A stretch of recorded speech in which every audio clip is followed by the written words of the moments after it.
communities and local government, to introduce her delegation and to deliver her opening statement, which should not exceed 10 minutes overall. You have the floor, ma'am. Thank you, Mr. Chairman.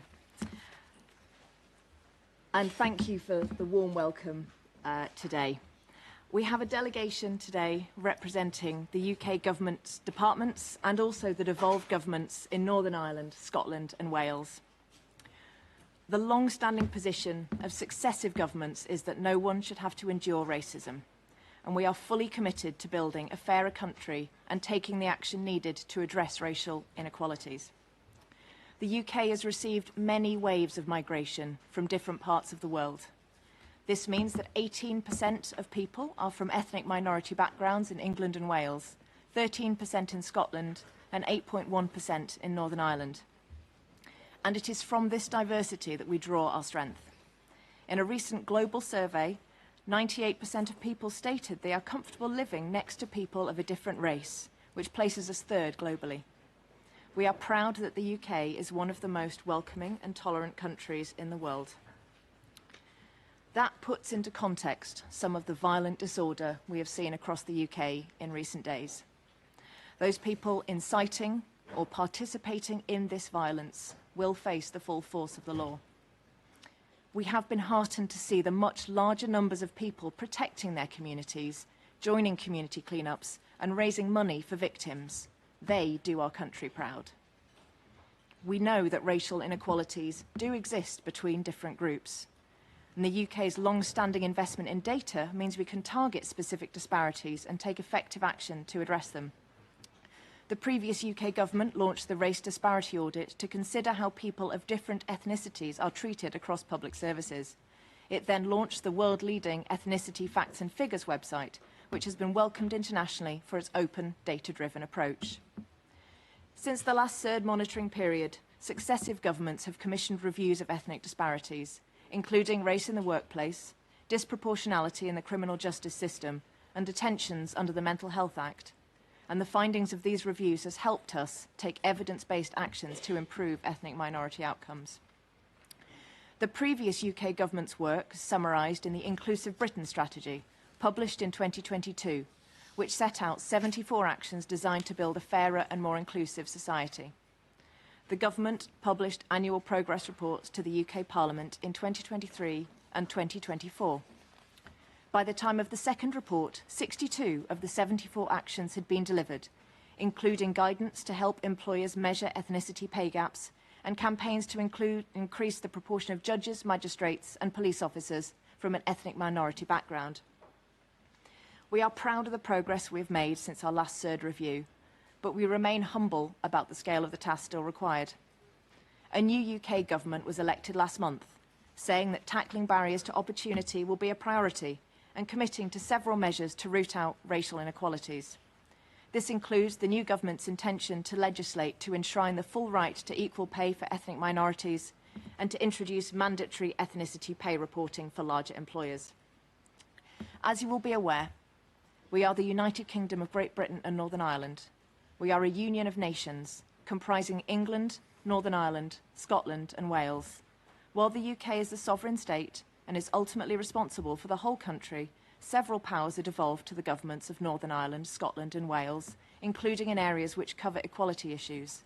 I will shortly pass over to my colleagues in the devolved governments to give a summary of the actions they have taken to promote racial equality. We also represent the Crown dependencies of Guernsey, the Isle of Man and Jersey, and British Overseas Territories. They are territories for which the UK is responsible, although they are independent administrations. On racial equality, Guernsey introduced the Prevention of Discrimination Ordinance in 2023, which enhances its anti-discrimination legislation. Jersey is developing a hate crime law, which addresses offences motivated by hatred or prejudice. The Isle of Man introduced its Equality Act in 2020 and intends to introduce hate crime legislation. All inhabited British Overseas Territories have constitutional protections against discrimination, including on the grounds of race. Finally, I would like to thank the CERD Committee for hosting us. We know you will have some challenges for us, and we come here in a constructive spirit. While we have made significant progress to combat racial discrimination over many years, We know there is more to do, and we welcome this opportunity to work with you to achieve that. I will now hand over to colleagues in the devolved governments.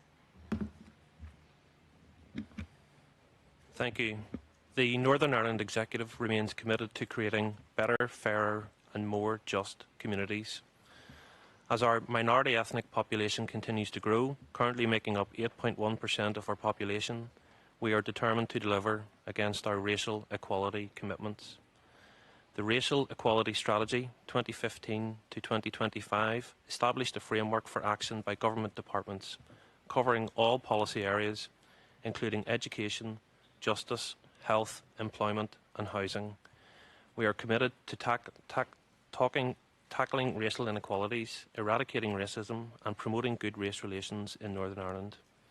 We recognise that a lack of available data on minority ethnic and migrant populations continues to be a significant barrier to racial equality, so we are progressing work at pace on ethnic equality monitoring. We acknowledge the importance of lived experience and have established structures to capture the voices of minority ethnic communities to feed into policy development and delivery. Updated racial equality legislation is also planned for introduction in the 2025-2026 Assembly sitting. The new Race Relations Bill will give equal or better protection than equivalent legislation in Great Britain and the Republic of Ireland, as well as keeping pace with European Union directives. There are still huge issues we need to tackle as a society to realise racial equality, and it is critical that we continue to work towards the creation of inclusive and diverse communities free from discrimination. As we begin the development of the new racial equality strategy, we must make good on our commitment to making Northern Ireland a place where people can learn, live, socialise and work together regardless of race or ethnicity. Thank you. I'll pass over to my Scottish colleagues. Thank you. And thank you to the Chair for the opportunity to speak on behalf of Scottish Government on devolved matters. Scotland is a welcoming and open country with a long history of supporting people of all nationalities who look to make Scotland their home. Our most recent census data confirms that Scotland is becoming more diverse, and our vision is that Scotland in 2030 is a fairer Scotland, where people are healthier, happier and treated with respect, and where opportunities, wealth and power are spread more equally. We are determined to show leadership in tackling racism and dismantling barriers so that people from racialised minorities can realise their potential and their rights. This includes safeguarding Scotland against those who spread hatred and prejudice, underpinned by our Hate Crime and Public Order Scotland Act 2021. The violent disorder we have seen in the UK is unacceptable. In 2016, the Scottish Government published the Race Equality Framework, setting out our long-term vision for race equality up to 2030.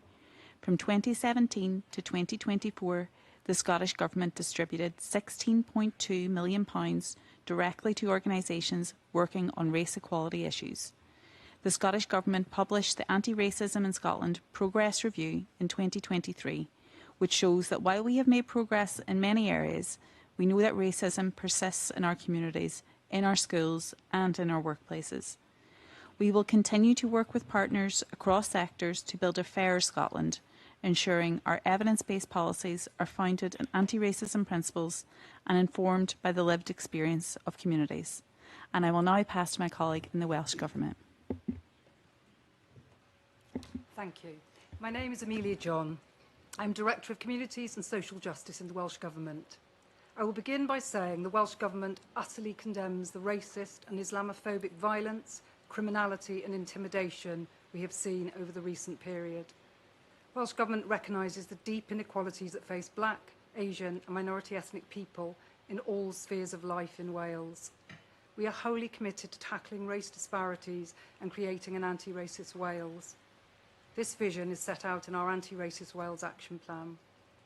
The plan was co-produced with ethnic minority people and organisations.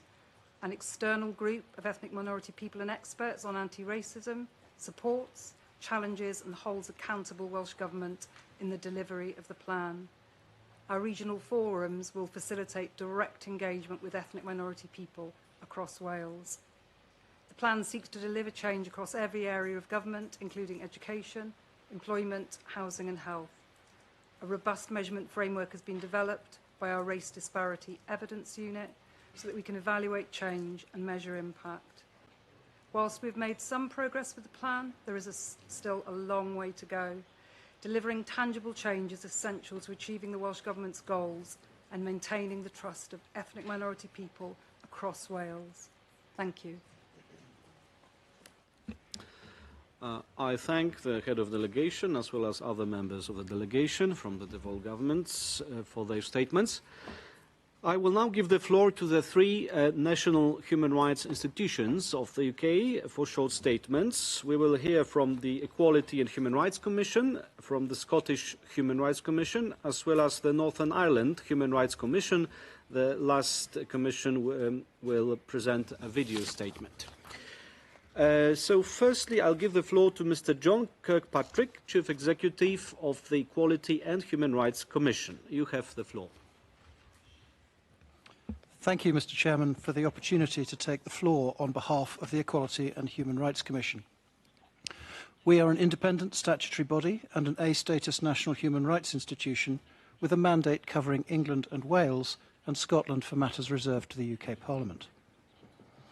This review marks a key moment to reflect on how well the rights under the Convention are being enjoyed in the UK. A strong legal framework prohibits direct and indirect discrimination, harassment and victimisation. Tools like the public sector equality duty, which originated in an earlier race equality duty, are designed to promote and mainstream equality in public services. Nonetheless, some outcomes vary significantly for different ethnic minority groups across different areas of life. As state delegates have said, dedicated action plans have been developed by both the UK and Welsh governments to address racial disparities. Steps taken include establishing new UK standards for public bodies on how to record, understand and communicate ethnicity data, and statutory guidance on education support for children from Gypsy, Roma and Traveller ethnic groups in Wales. But there is evidence that racial disparities in enjoyment of rights persist. In particular, for Gypsies, Roma and Travellers, Black, Pakistani and Bangladeshi ethnic groups, who continue to have lower outcomes in areas also highlighted by the state delegates, including criminal justice, employment, housing and mental health. These disparities are the focus of our report and our intervention today. For example, in criminal justice, Black children made up 26% of the youth custody population in 2023, compared to just 6% of the general population aged 10 to 17.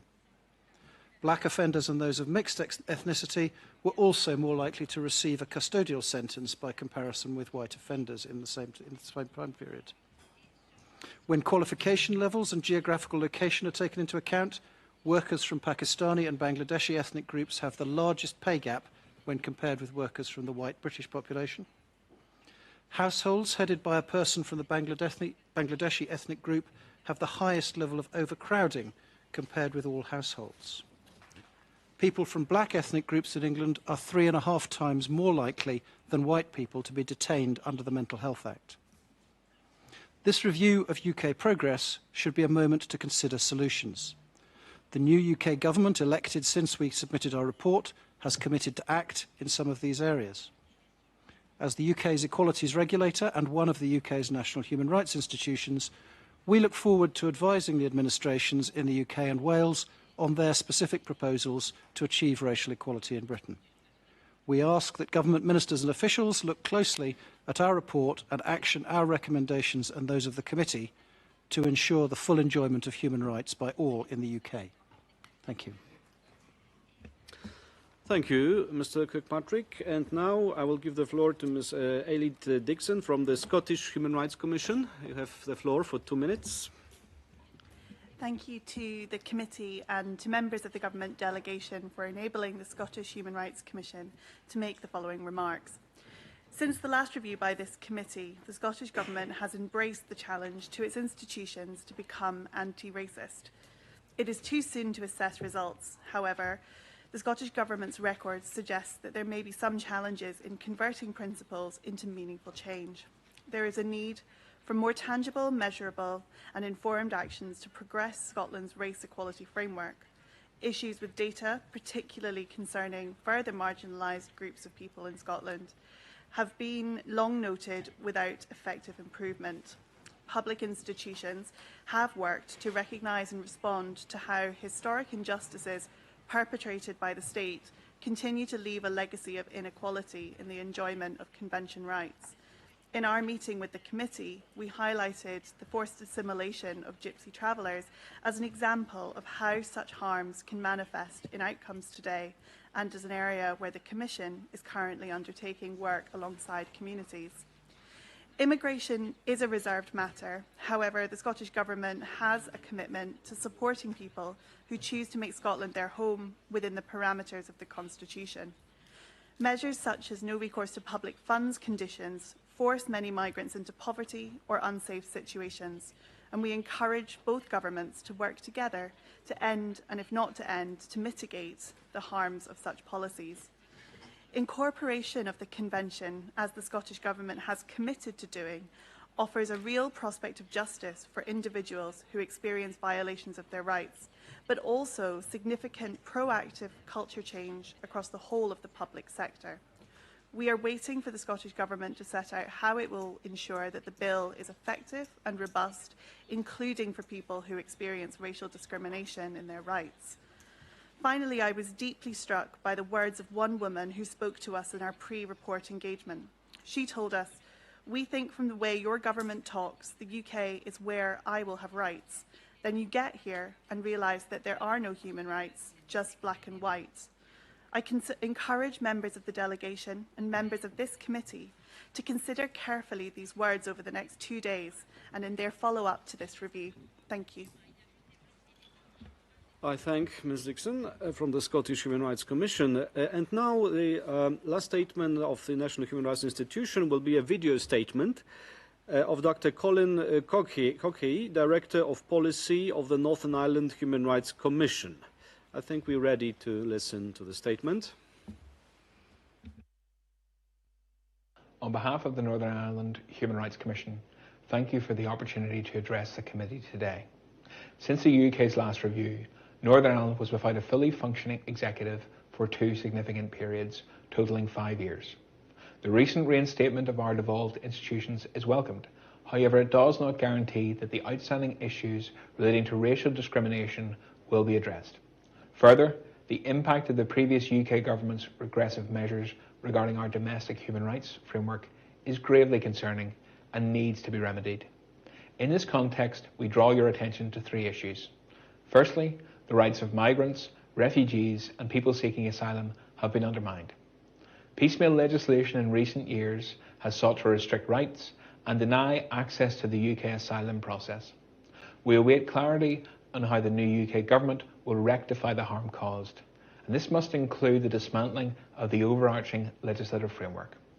Locally, Northern Ireland remains the only part of the UK without a refugee integration strategy, hindering all aspects of integration and negatively impacting access to adequate housing, education and other services. Secondly, the UK government's hostile environment policies have a detrimental impact in the devolved context. The NI executive must work to mitigate the discriminatory impact of these policies within Northern Ireland, for example, in access to healthcare. Lastly, racist hate crime in Northern Ireland is increasing, including through organised attacks.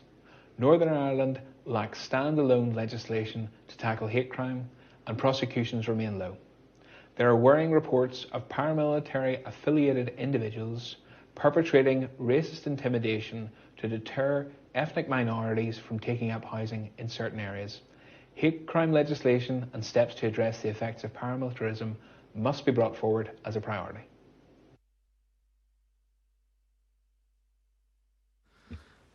I thank once more all representatives of national human rights institutions.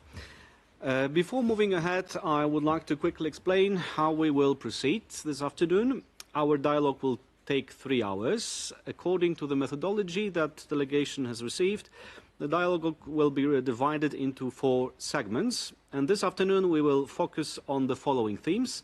Under segment 1, we will cover statistics, convention directly and fully applicable in the state party, anti-discrimination legislation and Article 1 of the Convention, the Bill of Rights, national human rights institutions, as well as implementation of equality plans and access to justice and legal aid. It's quite a lot to cover under segment 1.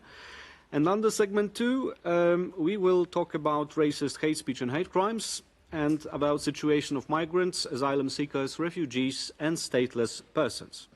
These themes were identified by the committee in the list of themes and in the methodology shared with the state party.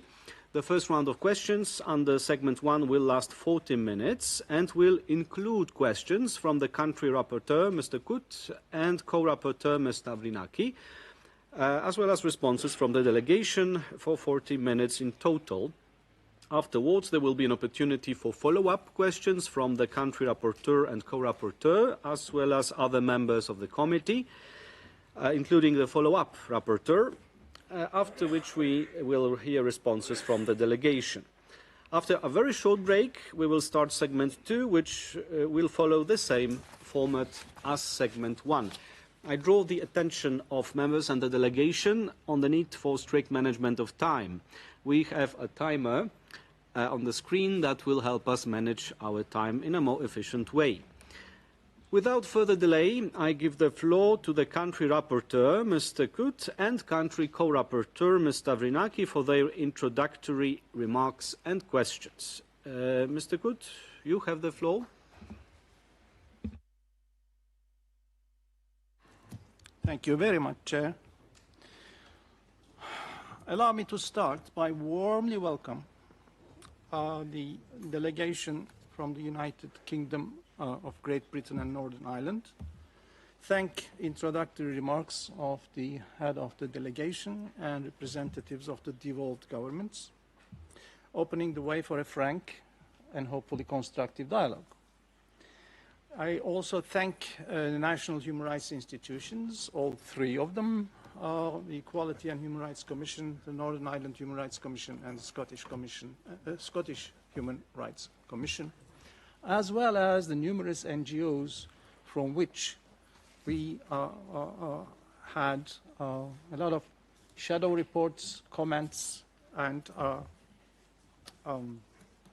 other information that were very useful in us, the committee, developing a better view of the current situation of the state party.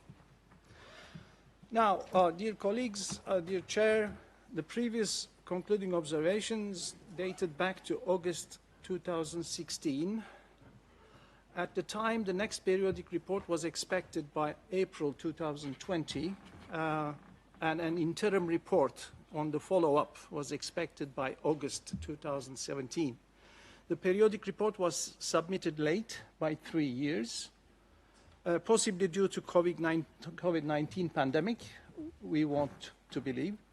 The follow-up report was submitted on time. We commend the state party for this, but the content of which the follow-up rapporteur will evaluate later.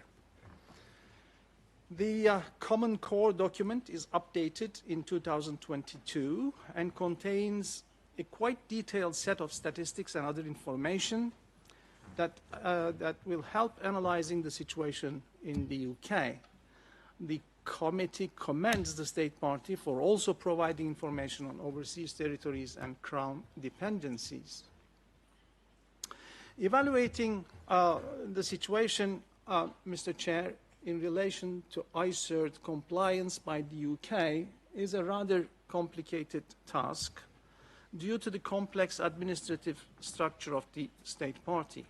Since the late 1990s, the UK consists of 4 countries with devolved governments: England, with a population of 56.5 million, Wales, 3.2 million, Scotland, 5.5 million, and Northern Ireland, 1.9 million, as well as 14 overseas territories and 3 crown dependencies. The structure is asymmetric, with major variations in the powers and responsibilities of each devolved administration. which requires us to question both common and country-specific issues in different jurisdictions without being quite sure who is responsible for what. There also seems to be a lack of appropriate instruments available to the UK government, which is solely responsible for complying with the CERD, to fully and effectively coordinate anti-discrimination legislation, policy-making and practice in the territory of the state party. Since the last time the UK delegation appeared before the committee, major developments occurred in the state party. Brexit, a quick succession of conservative governments, and the recent formation of a Labour government, to name a few. The King's speech to the Parliament outlining the new government's programme identify a number of legislative and policy initiatives which are of interest to the committee. As to the recent far-right racist and xenophobic riots in the UK following the Southport murders, the committee takes note and appreciates the swift action taken by the authorities and up-to-now efficient functioning of the justice system in investigating and prosecuting racist crimes committed by the rioters. The committee expects continuing commitment by the state party government to pursue this course. Now, let me start my specific questions on the themes that we have identified for the segment A, starting with the statistics. The committee is interested in evidence-based public policy formulation with outputs which are realistically implementable and outcomes which are scientifically evaluated. This is only possible with reliable information based on quantitative and/or qualitative data. Now, when we look at the state party situation within this framework, we have information about concerns over the completeness, quality, consistency, and comparability of the data collected by government departments. The quality of the data and the content of the data and statistics change from one devolved government to the other. Again, there's a problem of consistency and comparability. The first question is how the government intends to address this issue for a better development of policy.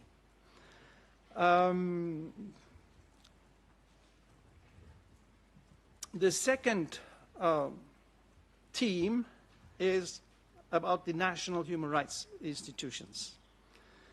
We asked the delegation, the government officials, to provide us with information as to the measures to allocate adequate human, technical, and financial resources to these institutions, allowing them to carry out their mandates effectively and, most importantly, independently, notably the mandates to address racial discrimination.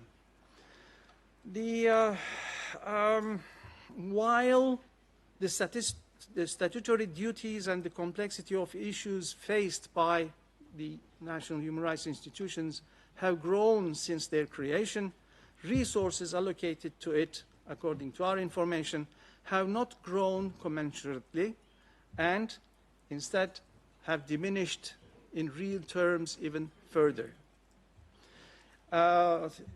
Also, we have information that there are independence issues related to the formation of the composition of the some human rights institutions, and also at least on one occasion their independence was questioned. There is also the issue of their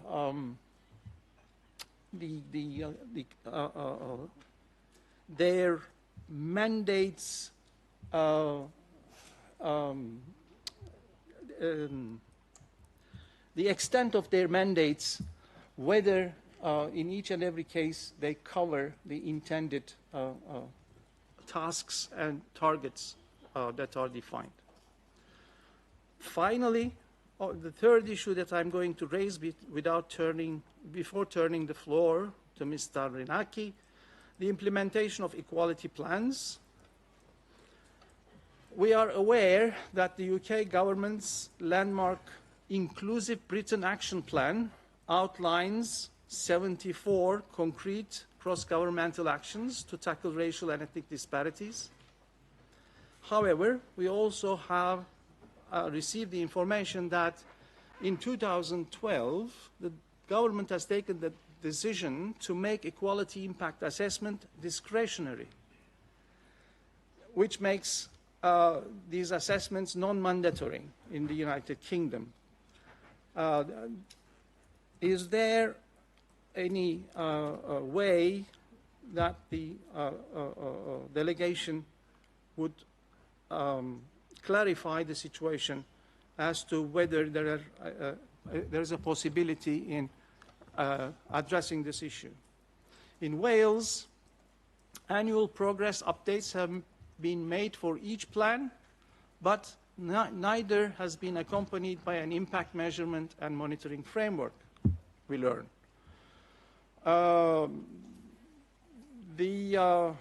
In Northern Ireland, we would ask the UK government and Northern Ireland executive as what effective steps they have taken to ensure the full implementation of the Racial Equality Strategy 2015 to 2025. In Scotland, the Anti-Racism Interim Governance Group aimed to provide a format for a new multi-year anti-racist approach from 2023. However,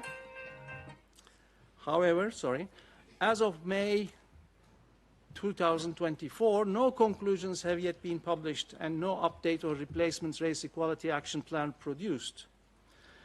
In 2021, the Scottish Government produced the race equality in the period 2017 action plan, 2017-2021 action plan. Since 2021, however, we learned that there has been no strategic engagement with key stakeholders or rights-holding communities on any further iteration of the Race Equality Action Plan. For Northern Ireland, the Northern Ireland Executive Office committed to an independent review of the progress of implementation of the Racial Equality Strategy 2015-25. The review is ongoing. The Racial Equality Strategy has not been fully implemented. The strategy expires in 2025. What is replacing it? So these are the questions that I would raise in the first segment of our dialogue, and I will now turn to Madame Stavrinaki for the rest of the issues in this segment. With your permission, Mr. Chair, to also return to the floor for interventions if we are not satisfied with the answers or we ask for more clarification during the response time of the delegation. Thank you. Thank you, Mr. Kut. Yes, of course, we'll make it as interactive as possible. I give the floor immediately to Ms. Stavrinaki. Thank you, Mr. Chair. And let me join the country rapporteur, Mr. Kut, on warmly welcoming the delegation of the United Kingdom of Great Britain and Northern Ireland, the representatives of the NHRIs, and the representatives of the civil society organizations. They are all very important for our dialogue. Let me also join and echo the country rapporteur on the recent violent and far-right riots and racist attacks. My thoughts are with the victims and their families. It is very hard to live in this insecurity. I also join the country rapporteur on expressing my satisfaction on the quick and swift response. But I also would like to acknowledge and show my respect to the big anti-racist movement. This gives us hope in these very turbulent times. So I start with the incorporation of the convention and the implementation and the full application in the state party. The convention has not been fully integrated in domestic law, which, as you know, according to this committee, limits its effectiveness in the state party and throughout the overseas territories and crown dependencies.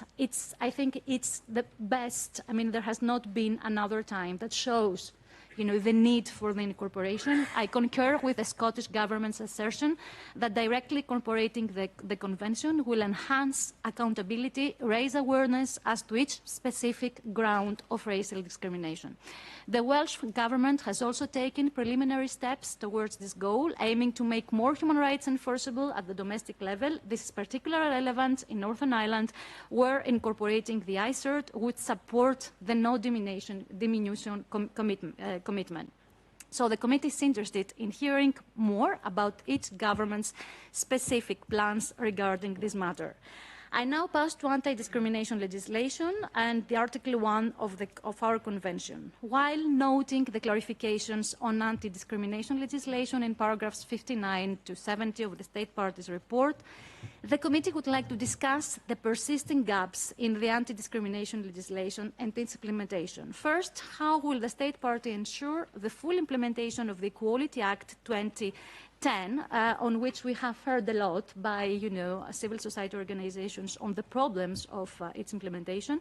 But I want to insist on those that remain unimplemented, including Section 1, requiring public authorities to consider socioeconomic inequality when making strategic decisions. Section 106, 106 and provisions of Section 14, which prohibit discrimination on the basis of a combination of protected characteristics. Second, Northern Ireland lacks a unified legislative instrument that consolidates anti-discrimination and equality protections, and it also does not prohibit intersectional discrimination. Consequently, each ground of discrimination, as we know, is considered, ruled out separately. So what actions have the UK government and the Northern Ireland executive taken to prioritize the adoption of a single Equality Act for Northern Ireland, including a definition of racial discrimination in accordance with Article 1, Paragraph 1 of our Convention?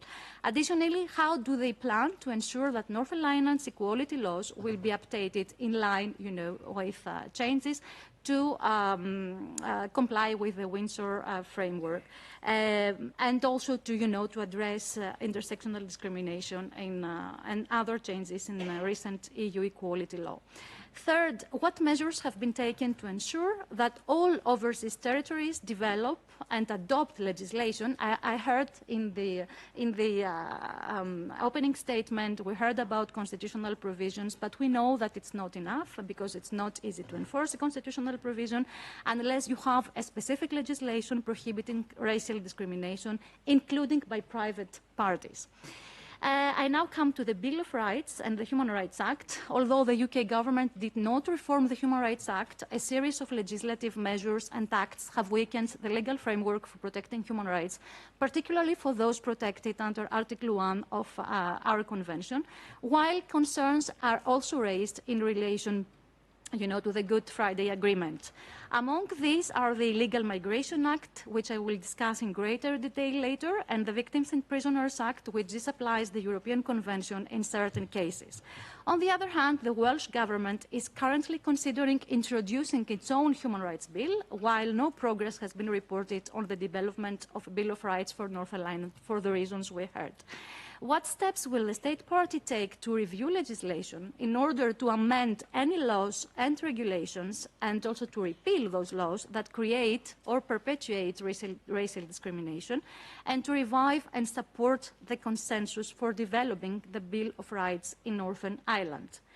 I now pass to access to justice and legal aid. Since 2016, the State Party has removed legal aid in England and Wales for most private family, housing, debt, welfare benefits, immigration and employment matters, as well as for initial legal advice in many areas of law through the Legal Aid, Sentencing and Punishment of Offenders Act 2012, the LASPO. Following a review of LASPO's implementation in 2019, the state party discontinued the previously mandatory telephone gateway to civil legal advice in discrimination cases. However, reports indicate a shortage of legal aid providers for housing and community care cases. Please provide the committee with an update on the number of racial discrimination cases where legal aid was effectively provided. Moreover, recent legislation, such as the Illegal Migration Act, restricts access to justice, raising serious concerns under Article 6 of the CERD, which, as you know, provides for a right to an effective remedy against racial discrimination and also for a right to full reparation for any violation. Does the state party consider repealing these provisions that disproportionately limit access to justice in violation of Article 6?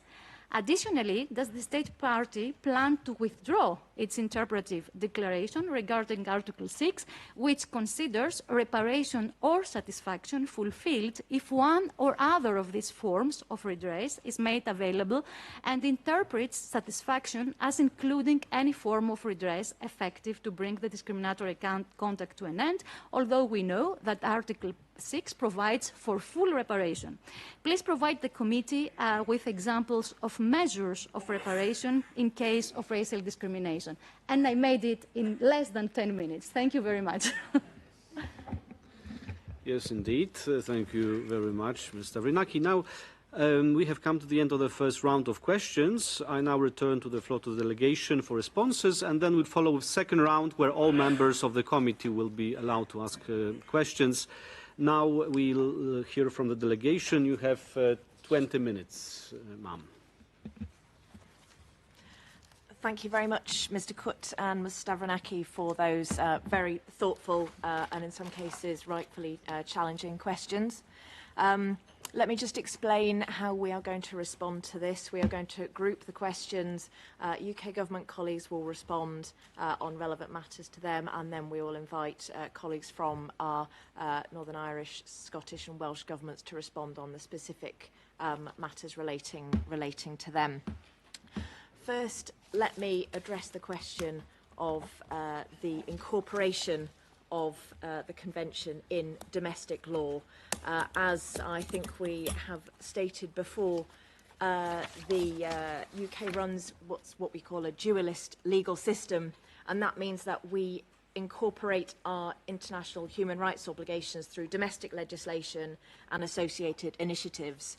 And that's the same position in the British Overseas Territories and in the Crown dependencies where those treaties have been extended. So the UK has put in place a combination of policies and legislations to give effect to the UN human rights treaties that it has ratified, and that legislation dates back to the 1965 Race Relations Act and more recently, as the committee has recognised, to the 2010 Equality Act and Public Sector Equality Duty. And as I noted in my opening statement, the new government has also recently committed to drafting new legislation on race equality. Let me now invite my colleague, Mr. Hassan, from our Home Office to address the question of the violent disorder that the UK has unfortunately experienced over the past few days. Thank you very much indeed, and thank you to our delegates for their very useful questions. On the issue of the riots and the protests that you've seen recently in the United Kingdom, can I begin by saying that the UK government fully supports the right to peaceful assembly and to protest, and the violent disorder that we've seen recently is completely unacceptable. We make a strong differentiation between the two. The government has given very strong support to the police to ensure that those responsible are brought to justice. And in this regard, the government has been in regular contact with our police forces across England and Wales, who have reassured that they have all the necessary powers and resources to deal with the scenes that have been witnessed not just on our streets but around the world through people's TV screens. The government has been working to address the threat of misinformation as well as disinformation in relation to the violence that we've seen and the protests and the subsequent violence on the back of those. And we've set up new structures across the Home Office and the Department for Science, Innovation and Technology to help address the disinformation and the misinformation that we've seen. We've got particular safeguards that have been put in place with respect to vulnerable communities who have been targeted by these attacks, and we have seen clearly a disproportionate effect on ethnic minority communities, and particularly those from the Muslim faith. The use of police powers to quell the violent disorder is an operational decision entirely for the police chief constables of those relevant areas to make, and we support them in their operational independence and their ability to carry out their duties to the best of their abilities. As with the use of all police powers, of course, they are absolutely meant to act in accordance with human rights legislation, and we are very proud to say that we support our police forces in England and Wales to do so. Thank you very much.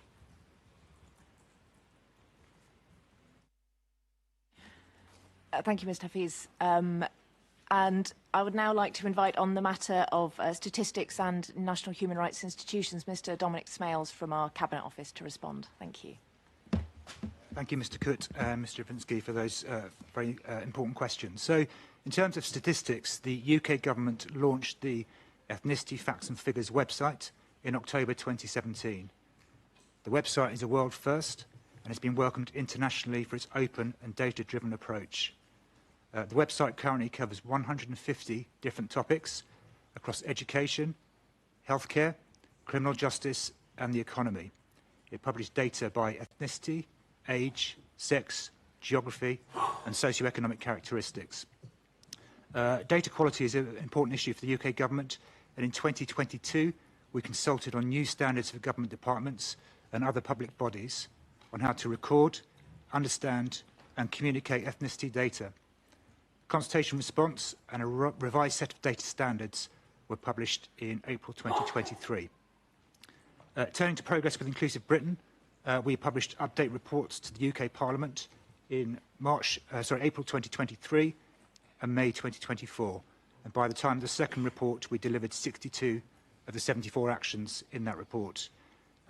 This is also mirrored by data held on our Ethnicity Facts and Figures website. For example, this shows increases in the ethnic diversity of judges, magistrates and police officers in recent years. Turning to the independence of the Equality and Human Rights Commission, the body is independent of government and makes its own enforcement decisions, including any inquiries and investigations it decides to conduct. The Commission was successful in keeping its A status in October 2022. This denotes full compliance with the Paris Principles. Following a special review earlier this year, it was announced on the 9th of May that the Commission has successfully defended its accreditation and retained its A status. The Commission's budget for this year, 2024-2025, is £17.5 million. This represents a small increase on last year's budget. The EHRC decides how to use the funding it receives. Mr. Coot, you also asked about assessment of the implementation of equality plans, and you asked particularly about equality impact assessments.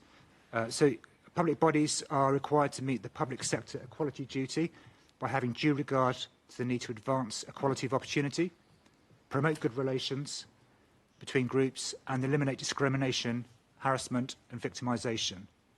It's a really important step. The decision is taken by the decision maker, who's normally a minister of the UK government, and this is based on an assessment of the equality impacts drawn up by government officials. These equality impact assessments, and I think this may be where a slight confusion has arisen, they are mandatory within government because the ministers have to comply with the public sector equality duty, but what is not mandatory is to publish the assessments, which often include sensitive information, so they may not always be publicly disclosed. The UK government has taken steps to improve compliance with the public sector equality duty, including letters to all government ministers in the UK government in December 2021. And in 2023, we issued updated guidance, including new case studies, which will help public authorities comply with the duty in their policies, programmes and services. Finally, turning to the questions raised by Mr. Javinsky on uncommenced provisions in the Equality Act 2010, the new UK government has announced its intention to commence both Sections 1, which is the socio-economic duty, and Section 14, which is the dual discrimination provision. So those provisions will be commenced, and that can be done through secondary legislation. And the UK government is considering whether to implement Section 106, which is about protected characteristics of those standing for elected office. Thank you. Yes, in accordance with the methodology we adopted for this dialogue, we'd like it to be more interactive. Mr. Kut, the Counter-Rapporteur. Thank you, Chair. Thank you for the explanation on the equality impact assessment.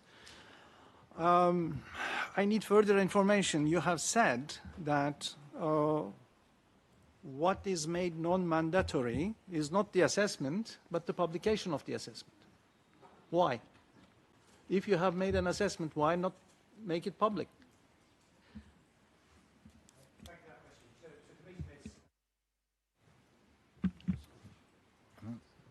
Okay, thank you. Sorry. The reason for that is these assessments can contain sensitive material, so these are decisions which are taken by ministers in private, and they may be sensitive issues around national security, for example. So it will not always be appropriate for these documents to be published. Thank you. I think we can continue with replies, please. Unless the country co-rapporteur has a ad hoc question, no? Thank you, Chair. On the duty, the public sector duty amendment, which is planned. What exactly can you give us a few more information on the orientation, the direction towards this amendment? Because I think there is a discrepancy between what the Convention asks about speedily eliminating, racial discrimination and the due regard clause that is now in force. Thank you. Thank you. Over to you, sir. In terms of commencing the provisions in the Equality Act, so the government have committed to this in the manifesto before the election, and we're working through plans for implementation. So I can't say much more at this stage. An interaction with the public sector quality duty, that will come out in due course, and I think this will be a matter for guidance that we'll want to issue alongside this. Thank you. Thank you. Madam Chief of Delegation, we may continue with replies, please. Thank you, Mr. Chair. If I can invite Mr. Linham from the Ministry of Justice to give brief comments on the matters relevant to him, so our colleagues from the Devolved Administration can respond on their matters. Thank you. Thank you very much, Lizzie. Mr. Chair, I'm going to try to cover a few matters raised by Ms. Stavrinaki that are slightly disparate. First, Ms. Stavrinaki asked about two pieces of legislation passed by the most recent Parliament, the last Parliament, that disapplied part of our Human Rights Act 1998, Section 3 of it, as well as further disapplications that were made by parts of our immigration legislation. It's first worth saying that in respect particularly of the Victims and Prisoners Act, the only part that was disapplied was an interpretative obligation. It is an obligation that obliges the interpretation of legislation so far as possible to be achieved in a manner that is compatible with the European Convention on Human Rights or the rights drawn therefrom.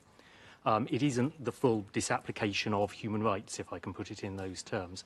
There was a more substantive disapplication in some immigration legislation. What I would say at this stage is that the present government has not really had the opportunity to consider these and what it would like to do with them, and we will, of course, come to the question of the immigration legislation substantively later. I'm picking up on behalf of colleagues in our Northern Ireland office the question of a Bill of Rights for Northern Ireland, which was a commitment, of course, in the Good Friday Agreement. It remains a commitment, but it's been the view of successive United Kingdom governments that an important element of this addition, of course, an augmentation of the human rights framework in Northern Ireland, needs to be achieved in a situation of consensus between the communities in Northern Ireland, reflecting, of course, the particular circumstances in which this agreement was reached. The most recent attempt at this was that an ad hoc committee was established in the Northern Ireland Assembly in 2020, following the New Decade, New Approach document, which reported in February 22 but regrettably there remains no consensus between the Northern Ireland parties, but the United Kingdom government stands ready to assist with any new initiative that may emerge.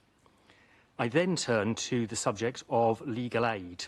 I first want to emphasise, in the context of the points made by Ms Stavrinaki, that the government spends in England and Wales alone of the order of £2.1 billion a year, €2.5 billion a year on civil and criminal legal aid. It is extensive provision.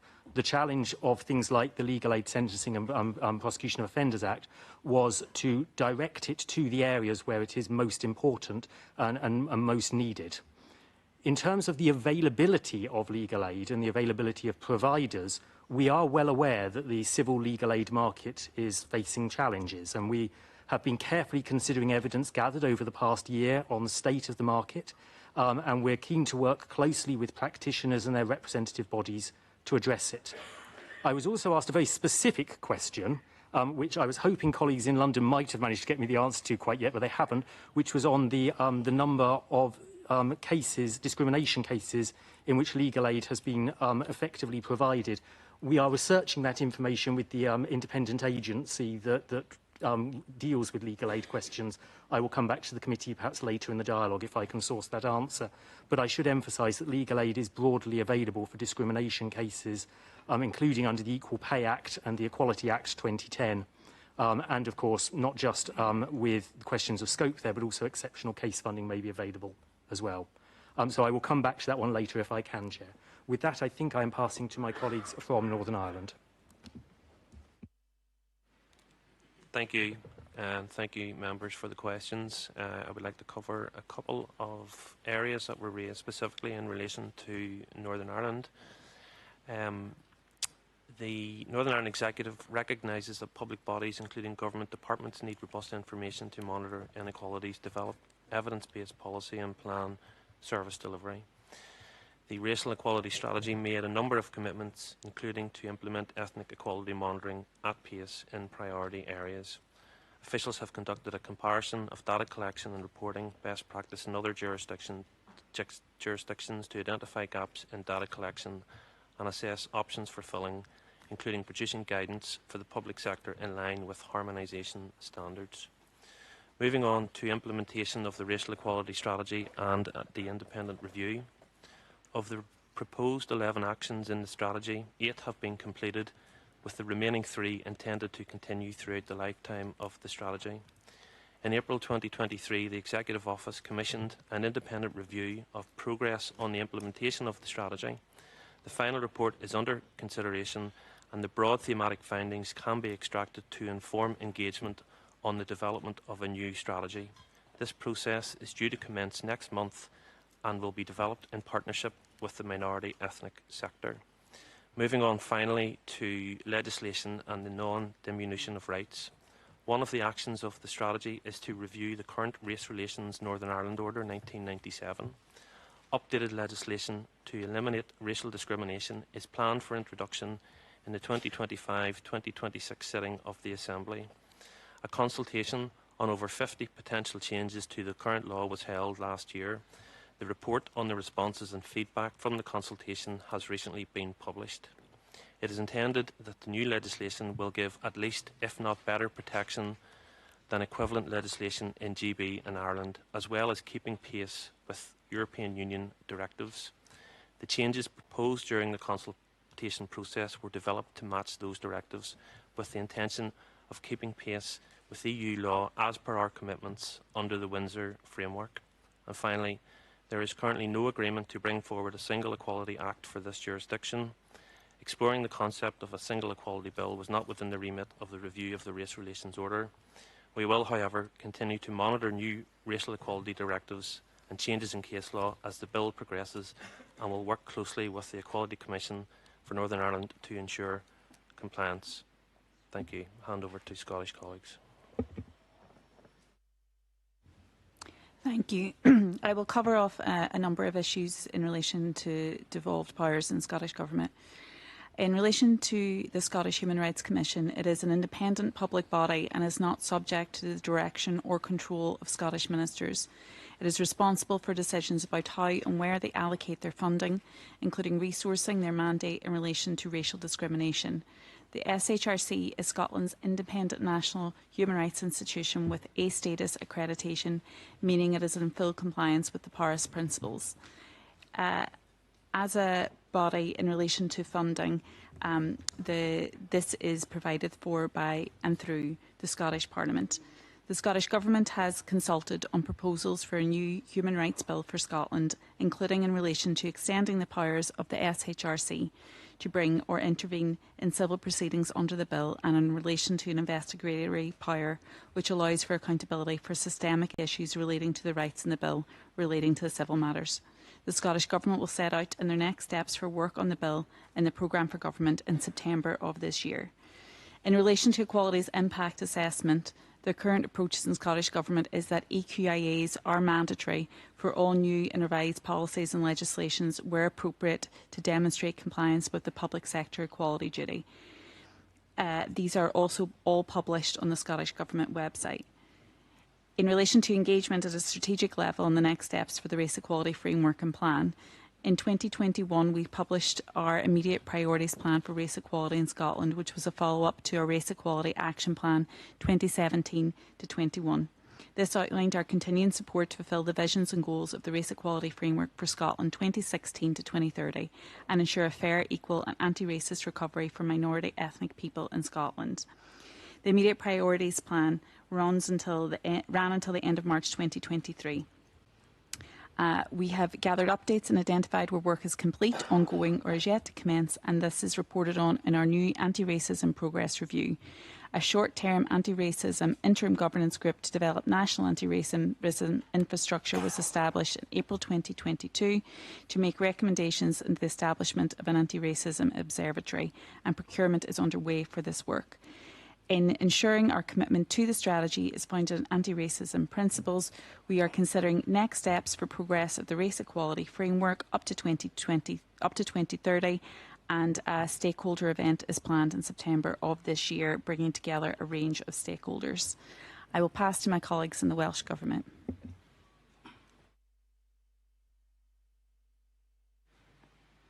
Thank you. We recognise in the Welsh Government that data is vital to understanding and addressing racial disparities, and that we have a need to radically improve data.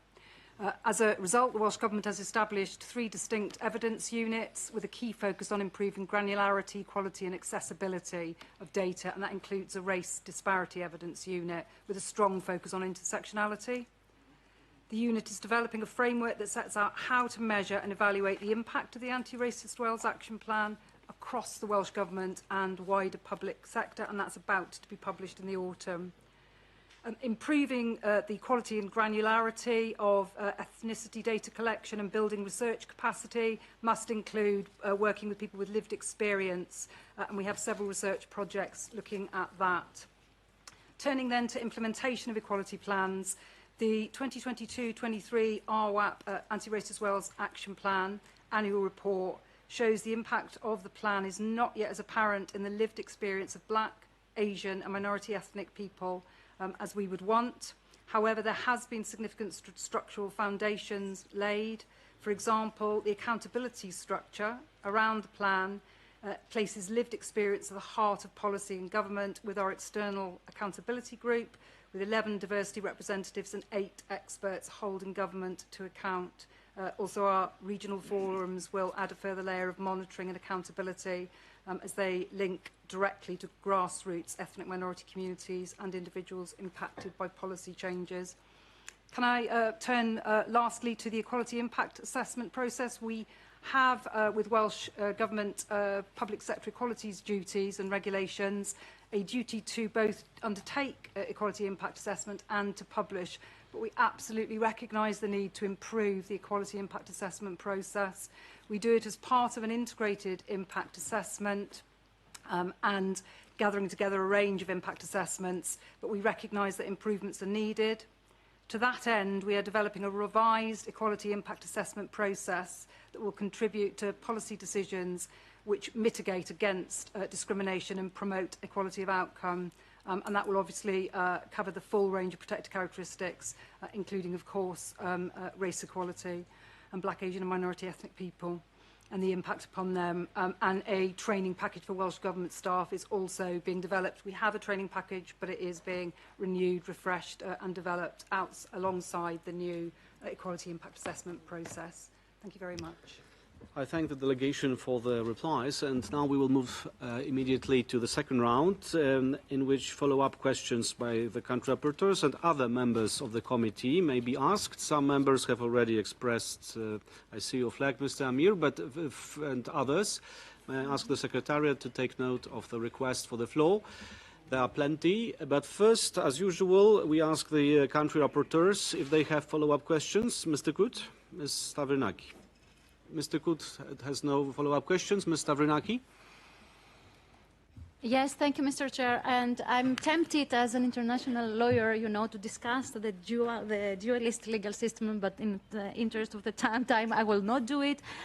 You know, I thought that, you know, dualist legal systems just incorporate by national legislation, indeed. So on the one hand, you know, this is something that can be considered, you know, but also on the other hand, it's like not recognizing that the convention itself has an open list of rights in Article 5. So not all of them are, I mean, it's not all of them, of course, are covered by national legislation, but that's not the point I want to make, because I think, you know, in the State Party report, there is this assertion that it's also, that shows also a little bit the approach on the convention, that relying on emerging case laws developed by courts and tribunals is the best way to provide the necessary protection against unlawful discrimination. And I understand, apart from a dualist legal system, it's also a common law legal system. So it aligns with this approach, but the committee has reservations about the effectiveness of this approach, because first of all, racial discrimination, as we all know, is significantly underreported. Cases are not brought before the courts frequently enough for various reasons to fully expose and address instances of racial discrimination. And for example, it took approximately 45 years after the convention came into force for the State Party before a case involving dissent and caste-based discrimination was decided by the courts. So we cannot rely, you know, especially in discrimination, we cannot rely on when a case will reach the courts to ensure, you know, the full implementation of the convention. A similar comment I have with regard to Article 14. As we know, the State Party, and you know, I will not ask a question. As we know, the State Party has not made the declaration. Also, remains unconvinced of the usefulness. So please, if the State Party has any remarks on that, please, I would be very keen to hear them. Thank you. I thank the country co-rapporteur. Now I have a long list here, but also the committee's follow-up rapporteur would like to take the floor, and we traditionally also ask the follow-up rapporteur for a short statement or question, please.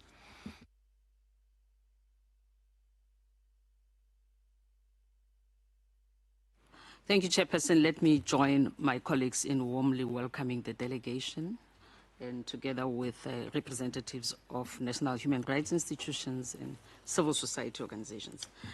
I'm the follow-up rapporteur, and I would like to thank you for providing us with the follow-up report, and also for addressing some of the recommendations that we made in the follow-up in the current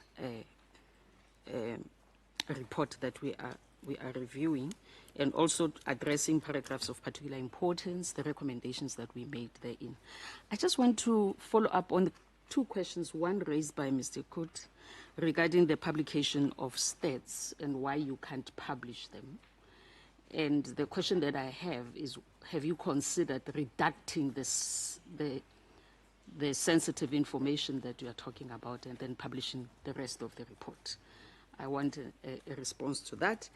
And as far as Mr. Vanaki is concerned, the issue of pursuing cases through the courts of racial discrimination. I mean, we know the cost of litigation in the first place. And in responding to her question, also look at that issue, because litigation is very expensive. Now, regarding my duty as a follow-up rapporteur, I've got questions regarding, just two questions regarding the Bill of Rights. And I would like an update on the process of adopting the Bill of Rights in the UK. You mentioned this somewhere in paragraph 73 of the current report.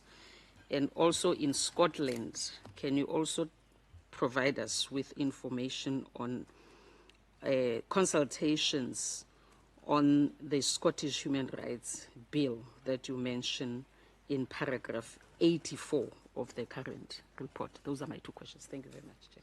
Thank you, Ms. Lakula. We'll now proceed with questions from other members. A very kind request, if you could formulate your questions in a brief manner, then we can hear more answers. I give the floor to Mr. Amir.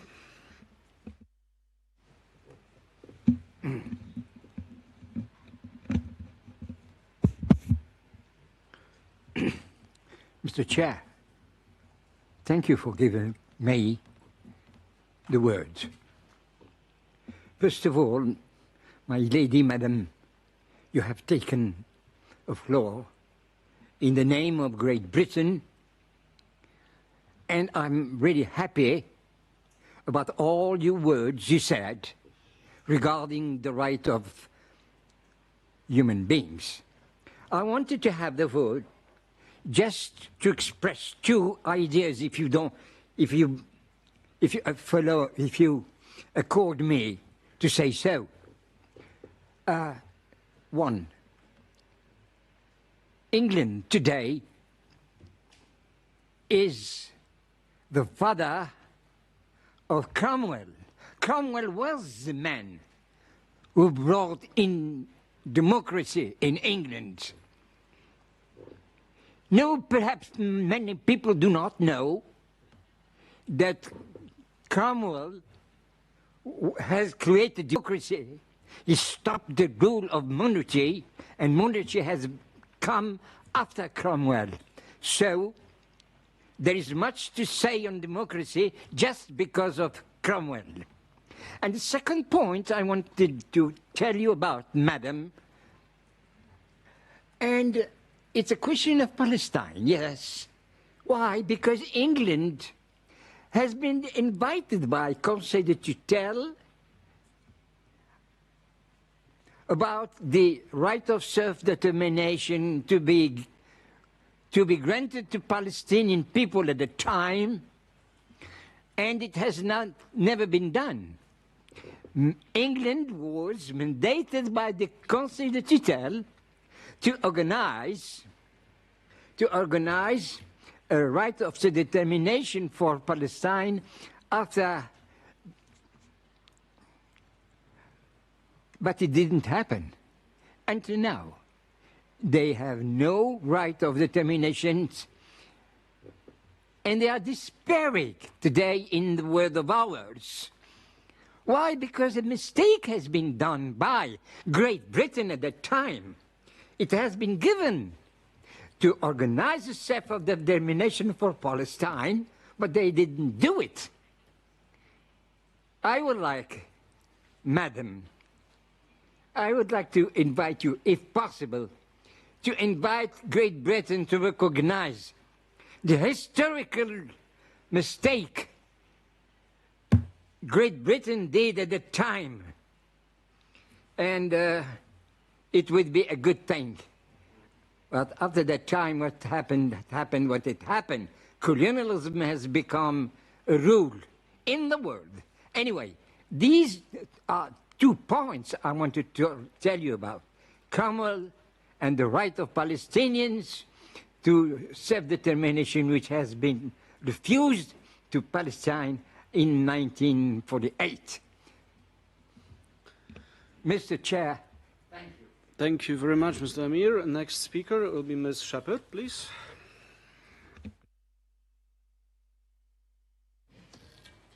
Thank you very much, Chair. And may I also take the opportunity to greet the delegation, the head of delegation, and members of this large delegation. Thank you for being here. I have to say that those in other parts of the world have a quite different view of Oliver Cromwell. That's Jamaica. Anyway, I want to move to the theme of anti-discrimination legislation in Article 1 of the Convention and list of themes, para 4. I note that paragraph 277 of your state party report refers to the Durban Declaration and Programme of Action as a useful reference document. However, the report does not provide specific details on action plans or measures taken at the national level as requested by the committee in paragraph 47 of the 2016 concluding observation. So could the state party provide this information and clarify which aspects of domestic law and governance policies have fully incorporated the Durban Declaration and Programme of Action? My final question, Chair. This is about access to justice and legal aid, list of themes, para 26. So I know that legal aid has been referenced and dealt with in some measure, but I also wish to talk about legal aid, but maybe not only in the criminal justice system. I note that paragraphs 3 and 4 of your state party report refers to the Williams Review of 2020, whose findings you state have been instrumental in implementing evidence-based actions to improve outcomes for ethnic minorities.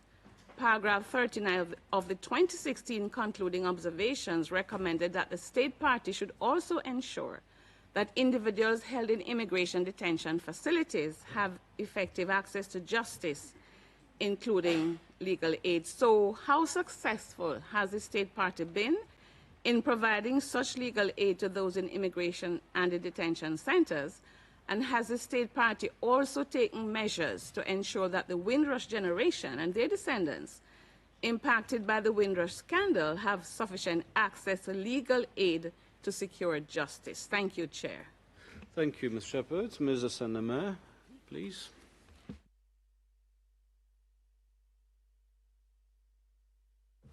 Merci, Monsieur le Président. Chair, thank you for giving me the floor. I would like to extend a warm welcome to the delegation of the United Kingdom, as well as to the NHRIs. I have two questions. The first question follows up on what the delegation said about the recent protests in the United Kingdom. It was said that the police is looking for those in the protest and to be brought to justice. So my question is, the committee heard, and in fact this is in all the media, that these violent events affected particularly minorities, ethnic minorities, and the government recognizes as much. The Muslims and buildings where inhabitants reside were set afire, and that assets that were a source of income for these migrants have been destroyed. So is the government planning on providing reparations to the victims of these violent acts?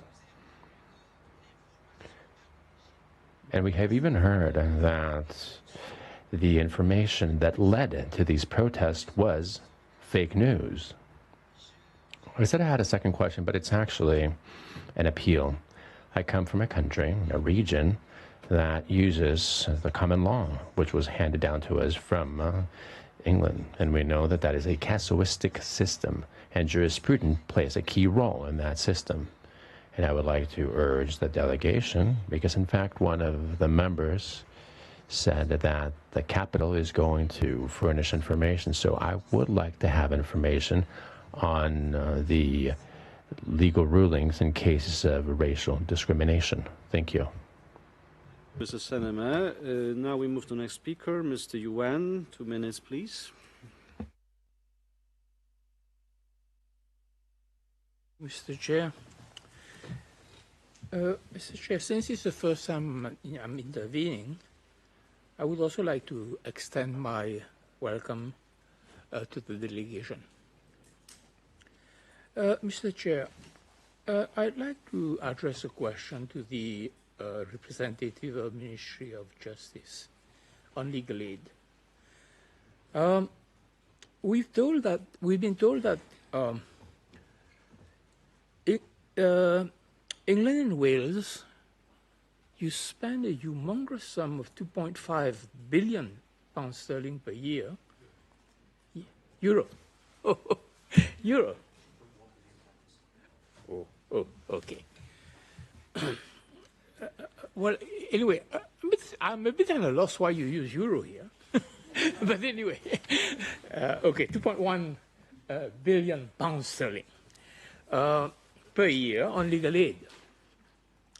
Now, there's one thing which bemuses me a little bit, because you mentioned, you said that legal aid is available for discrimination cases as well. And you mentioned cases like equal pay. That is fine. So, which begs the question, is there any sort of case where legal aid is not available? And if there is, could you tell us what it is? Now, I'll limit myself to legal aid in the civil cases, civil sector. Now, you see, I understand that in Switzerland, the minimum wage is about 4,000 Swiss francs per month. Would there be a minimum wage in England? And more importantly, what's the indigency figure? You know, you must be earning less than what sum before you're entitled to have legal aid. Now, when it comes to legal aid, I suppose it's open to both the plaintiff and to the defendant. And if that is the case, who assesses, I don't know whether I get the proper formula, but who assesses whether there is a sort of a substantive case before legal aid is granted, okay? And finally, who is the legal aid authority to grant legal aid? These are questions I want to do. Thank you, Mr. Yuen. I give the floor to now other speakers. Please note that the time on the screen also indicates the time for answers. Mr. Reyes, please.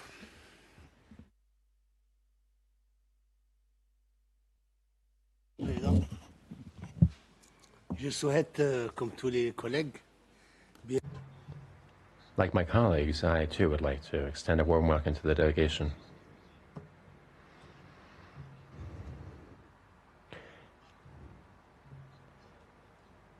Sometimes, when we speak, we don't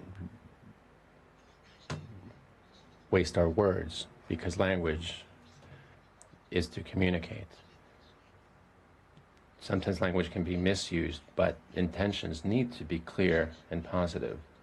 When we speak, we don't want to hurt others. We want to convey a message of good. We have all come here together in the name of a founding principle, to wit, the fight against racism and racial discrimination around the world. We are human beings, but so are state representatives. The difference should not be forgotten.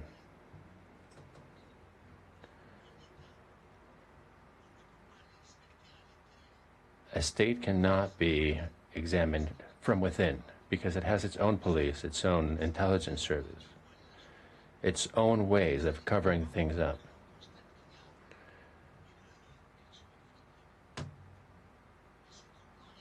It is, in fact, from the outside that a state, the nation it represents, and the people that inhabit it can be seen in their greatest, clearest form.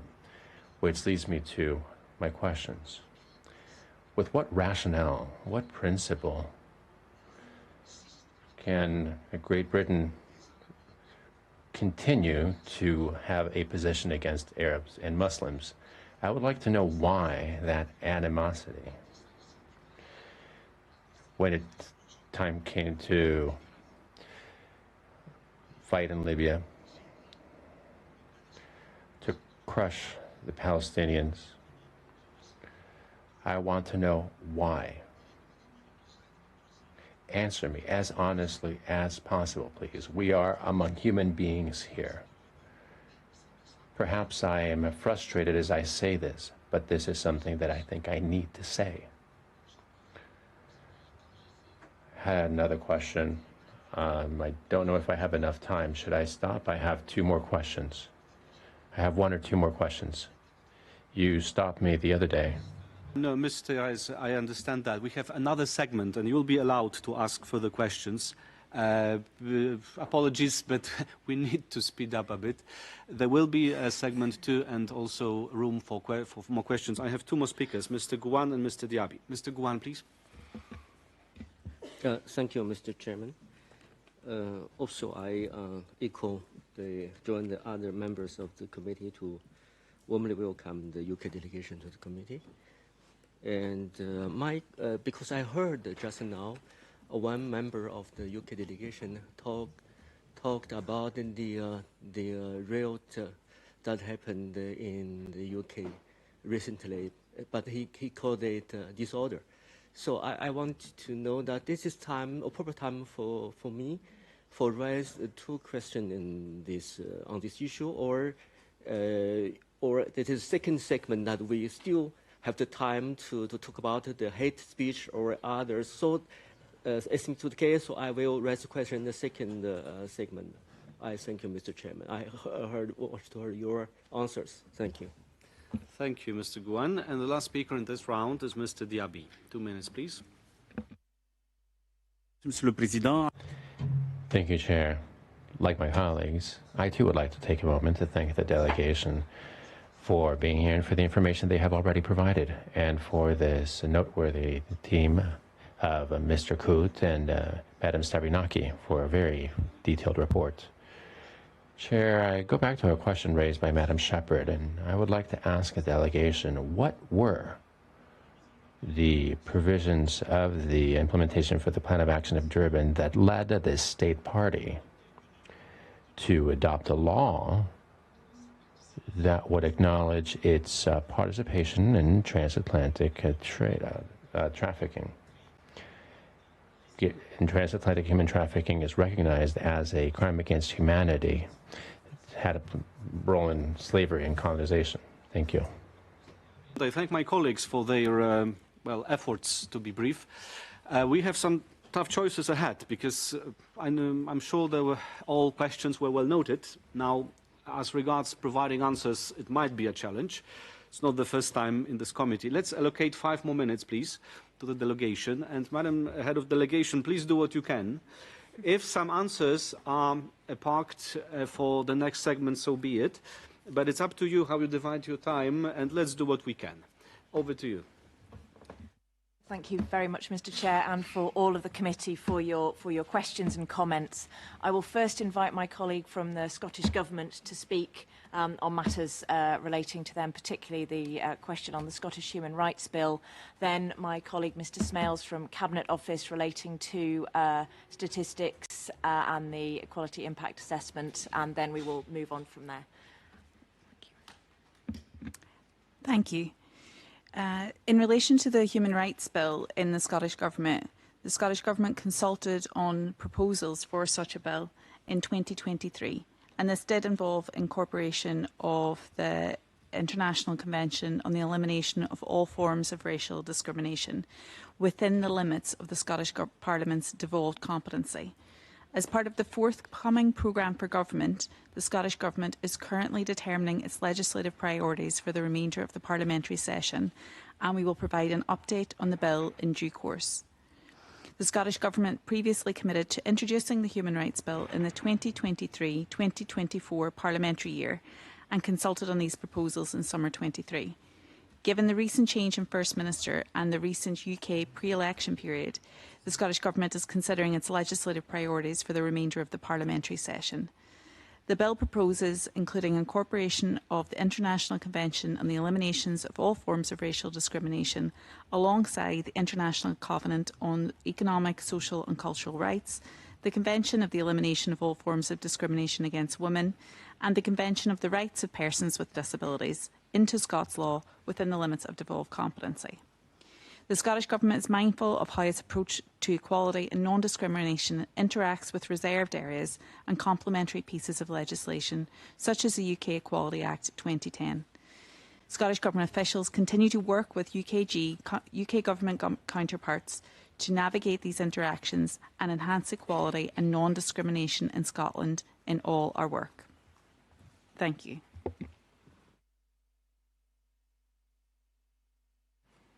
Thank you. So I will pick up Mr. Luca's question about impact assessments. So the UK government's position to date has been the publication of equality impact assessments could have a chilling effect on decision makers' considerations and records. And I take her point about redacting some elements of an equalities impact assessment, but I think with a particularly sensitive area, redacting lengths of the document would make it probably unreadable, so I'm not sure there would be too much benefit from that. What I should say was that's been the position of the previous UK government. The new UK government has committed to strengthening the equality impact assessment process, and we're currently considering the best way of doing so. Thank you, and I will pass to my colleague from the Home Office. Thank you very much indeed, Dominic.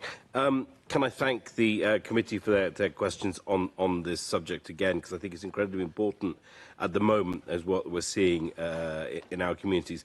Can I begin by addressing the issue of the violent disorder? I spoke about it earlier from a purely policing operational perspective, but I'd like to make it known to the committee that we are taking a holistic approach to prevention of violent disorder in our communities.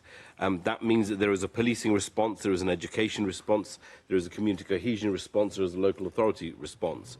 But suffice it to say that from a government's perspective, we recognise that it needs to manifest in this multifaceted approach, so we will do all that we can to try to mitigate the types of things that we've seen happening so it doesn't happen again.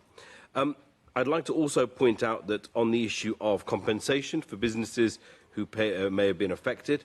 On the whole, businesses will have had their own insurance policies, which will have within those policies mitigation for all manner of natural disasters, as well as rioting and public disorder issues. And we will hope that those are the avenues through which they can access compensation for what has happened to them. And should they not be the case, I'm sure we would look favourably to having conversations with those communities and the insurance companies to check what other opportunities arise. The final question that was addressed is about what are we doing to prevent discrimination against specifically Arabs and Muslims.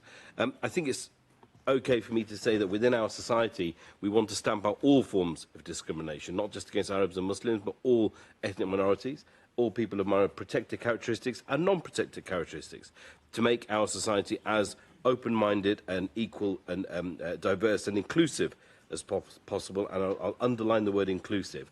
We recognise that there is disproportionate effect of these particular riots on particular communities, and we're working very, very hard with community groups, NGOs, and those community leaders to make sure that we're having as much dialogue as possible to respond to the needs of those communities directly in the way that is most appropriate for them. And again, I will say this is not purely a Home Office response, but this is a government-wide response, encompassing a range of partners, including community cohesion, including local government, including the Home Office, the police and others, but we want to take that multifaceted approach. Thank you.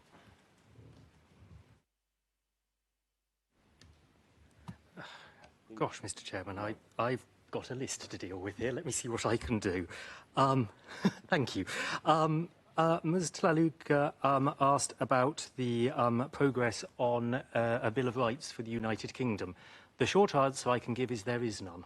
It was a proposal of the previous United Kingdom government. It was withdrawn from Parliament about a year after it was originally presented.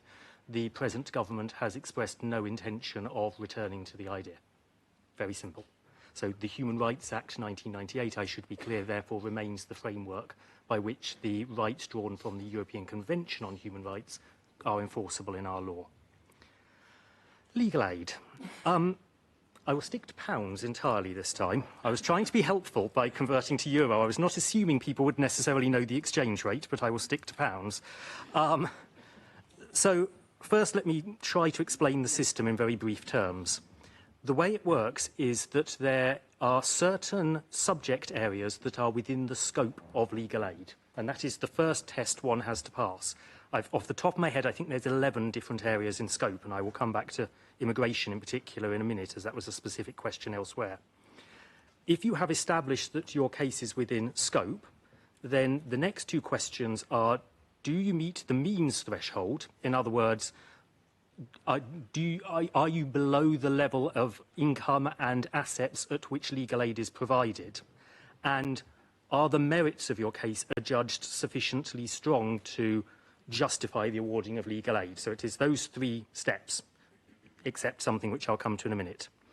In terms of the means element, I was quickly checking. I think the United Kingdom's minimum wage, or certainly for England, would be about an income of about £20,000 a year, depending. It's an hourly basis. So let's take that as roughly the number. The means is assessed by means of both an annual income threshold and also by reference to disposable income. But the annual income threshold is of the order at the moment of about £32,000 a year. In broad terms, about, I think, 22% of the population would qualify generally under the civil means threshold. I emphasise civil in this case. Criminal is different, I think, off the top of my head. In terms of the decisions on this and on merits, this is in the hands of the a government agency that operates independently, the Legal Aid Agency. It is an arm's-length body of the Ministry of Justice where I work, and they will assess independently the cases that are put forward to them, usually by the legal representatives seeking legal aid. There is also the possibility for what is called exceptional case funding, where something would fall otherwise outside the tests. That remains the possibility to provide legal aid where it would otherwise, for example, lead to a violation of human rights not to do so. So that's the broad framework. Previously, Ms Stavronaki asked me the question about specifically race discrimination cases. In the time available, the Legal Aid Agency has not been able to separate out race cases, but they have been able to tell me that all discrimination cases receiving legal aid in the financial year 2023-24, so the one that closed at the end of March, was 1,887 cases, and that was broadly in line with previous year's trends. That was not an unusual number. We may be able to get the more detailed number later, but it's going to just take us longer to query computer systems. In terms of what's available for immigration situations, there are a number of categories, most notably immigration detention matters fall within scope, such as applications for and to vary bail, in restrictions placed on residents, in applications and appeals for indefinite leave to remain. There's quite a lot of categories here. So, in general, most detained immigration matters will fall within legal aid scope. I think most, if not all, asylum matters do. So that's broadly the scope of it. There are a few areas that fall outside and would need to be dealt with by exceptional case funding. I think I've dealt with all of the legal aid questions there, but forgive me if I haven't. I return only briefly to Ms Stavronaki's challenge to me about dualism and our constitutional framework, because I'm aware we could spend hours on this.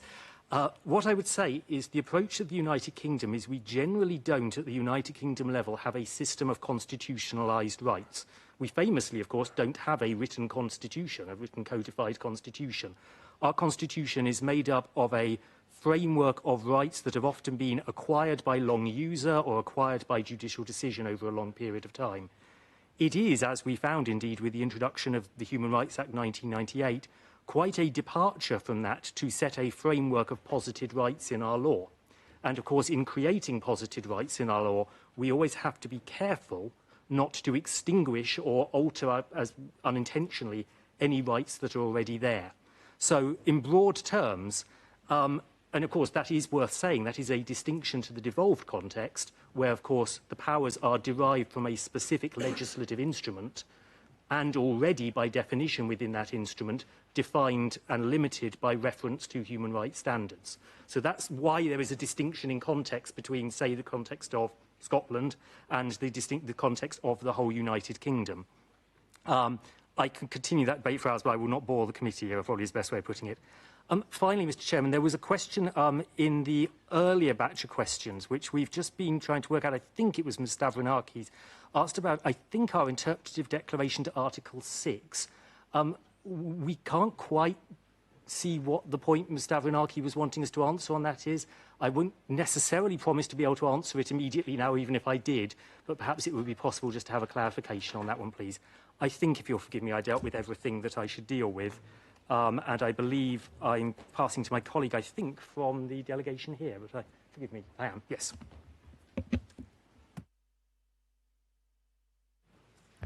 Thank you, Rob. I will just briefly introduce myself. My name is Charles Kent from the Foreign, Commonwealth and Development Office. I will briefly first address the questions by Ms. Shepherd on the DDPA, the Durban Declaration and Programme of Action. We do recognise that the DDPA is an important international document, and it is correct to say that we have previously recognised it as a useful reference document. I think that was in our previous report. I think the committee will also appreciate that we have a recently elected new government, so I hope that the committee can appreciate that we can only really say at this stage we'll be looking carefully at the DDPA and how it interacts with our legal and policy frameworks. I'm afraid I can't really expand at the moment, given that it's very recent. Regarding questions on slavery and colonialism and the complex history that the UK has with this issue, again, I hope the committee will be well aware that we do have a recently elected new government, so I hope the committee can appreciate that we can only really offer a holding line for now, and that is that we do recognise that this is an extremely important and complex area. We do understand that, and it's one that the new government will be looking at very carefully. And I'll pass back to Lizzie, I think. Thank you very much. Let me first bring in my colleague, Ms Meakin from the Scottish Government, to make some additional points regarding legal aid in Scotland, which does have a different system. Thank you. As noted, legal aid is devolved in Scotland and a different approach has been taken. So publicly funded legal assistance is available in Scotland for any person looking for advice on an immigration case that has been open to them. The application is subject to the usual statutory tests, but there is no residency test for accessing this funding, and the Scottish Government has no plans to introduce one. For those requiring representation for a case at the Immigration or Asylum Tribunal, an applicant can assistance by way of representation. In most cases, only a means test is applied, and all of these applications will be passed on merits. The legal aid system in Scotland is flexible in the way that it operates, and if an individual does not have a bank account, for example, or financial records, this would not necessarily mean that legal aid would be denied. The Scottish Legal Aid Board would only look for evidence that could reasonably be provided. Thank you.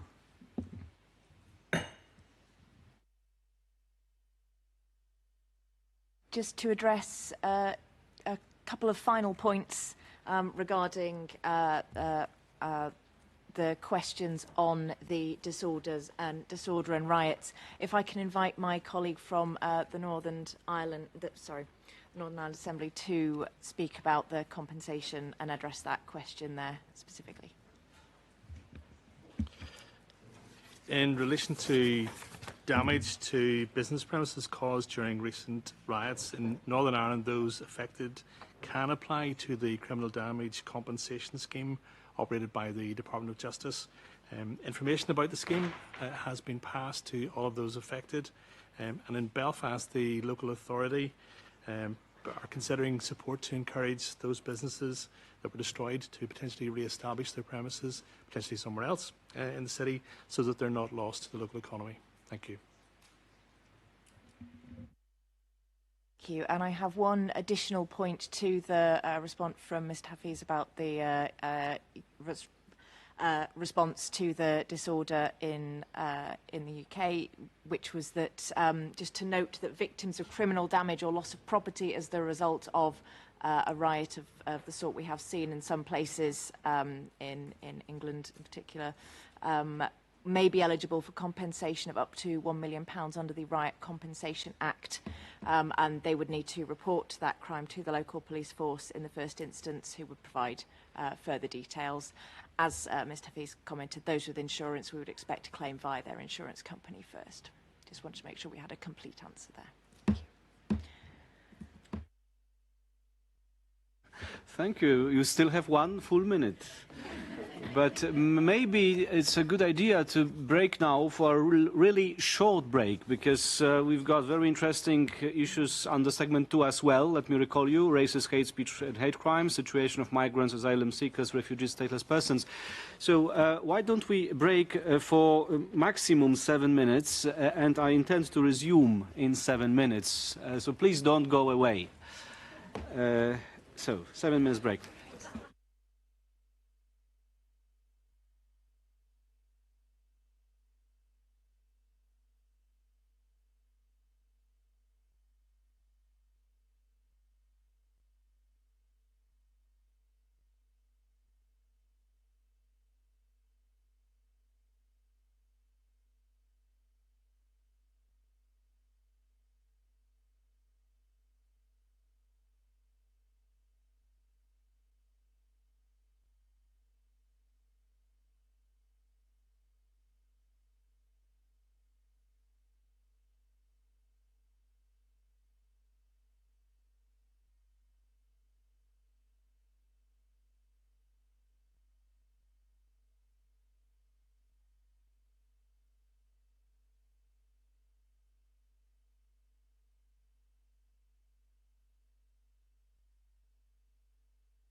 Dear colleagues, may I invite you to take your seats, and also I kindly encourage members of delegation to take their seats.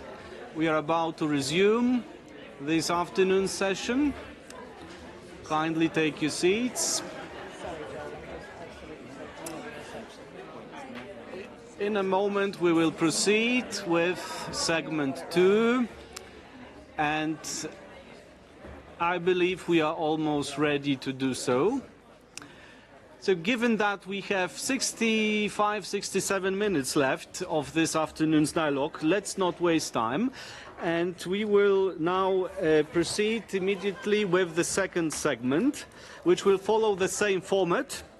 I will give the floor now to the rapporteur and co-rapporteur to put their questions concerning themes on segment 2. Let's split this time in 2 equal parts of, let's say, 35 minutes or so, and we will also try to ensure that we will spend as much time as on questions and answers in equal parts.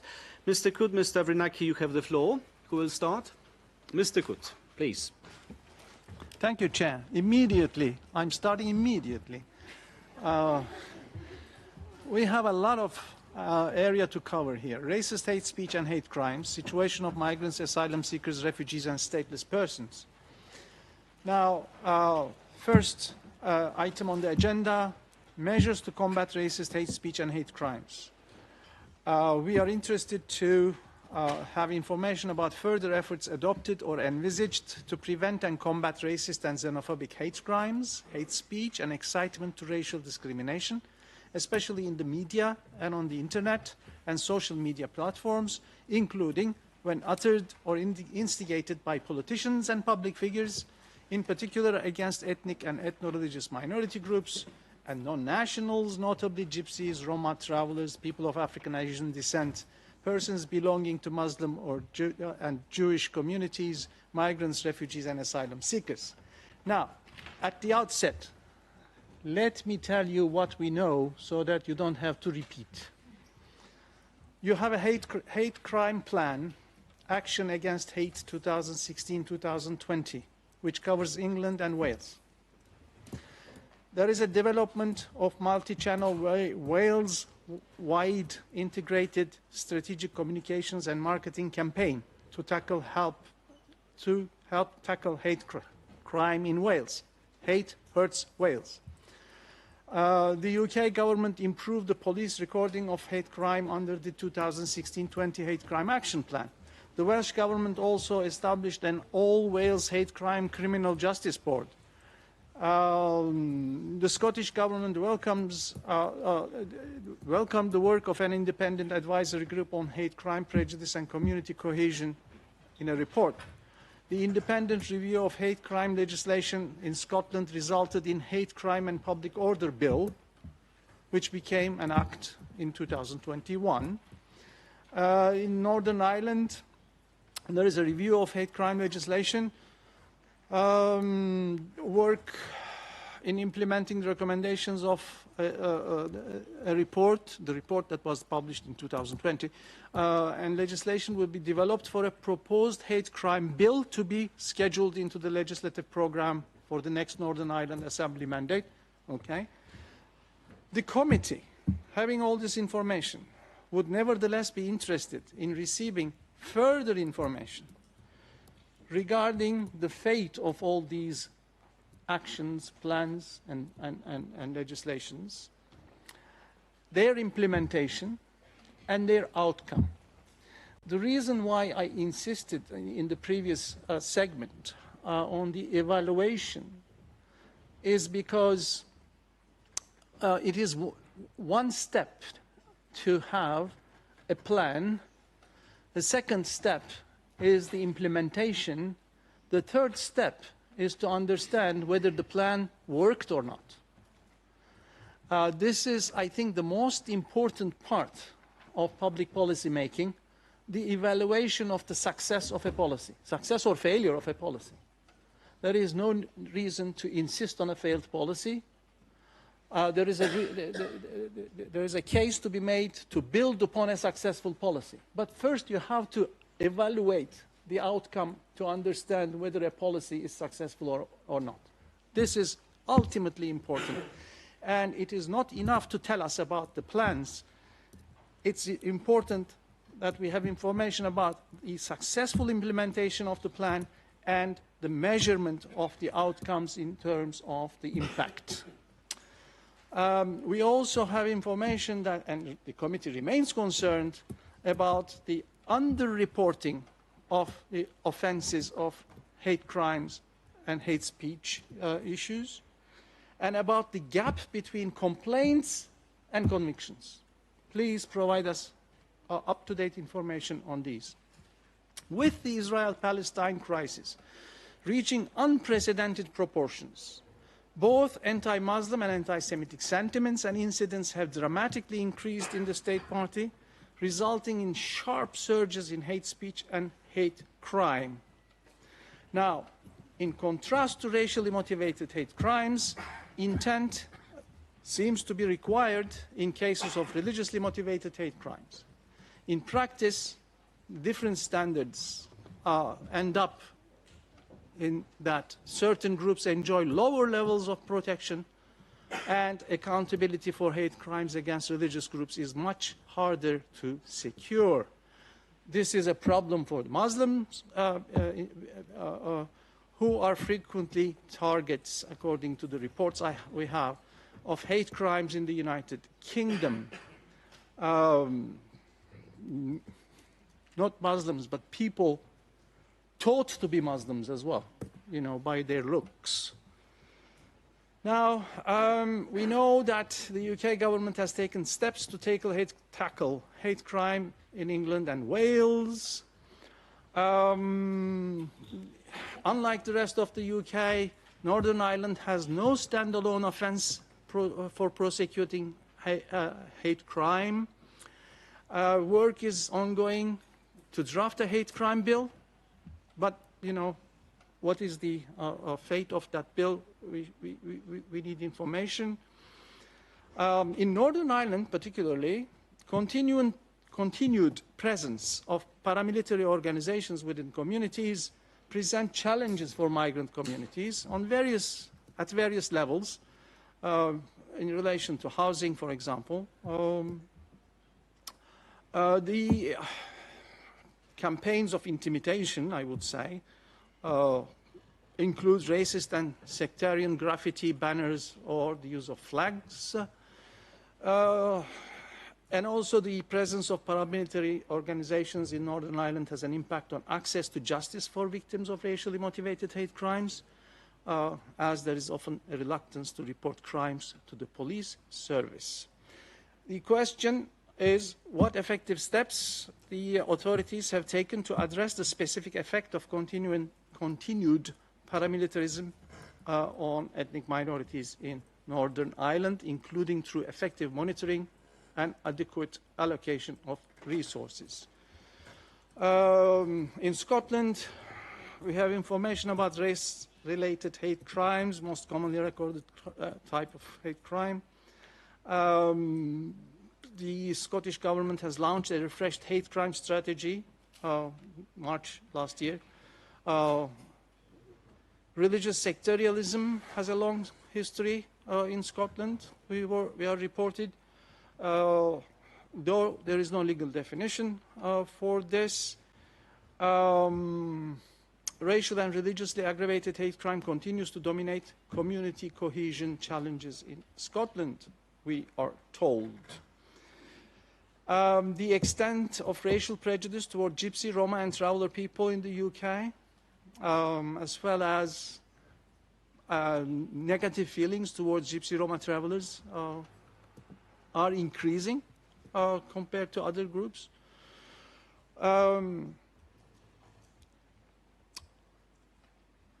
The UK government is expected to take steps to address all these issues, and we would be interested in hearing more from the delegation now.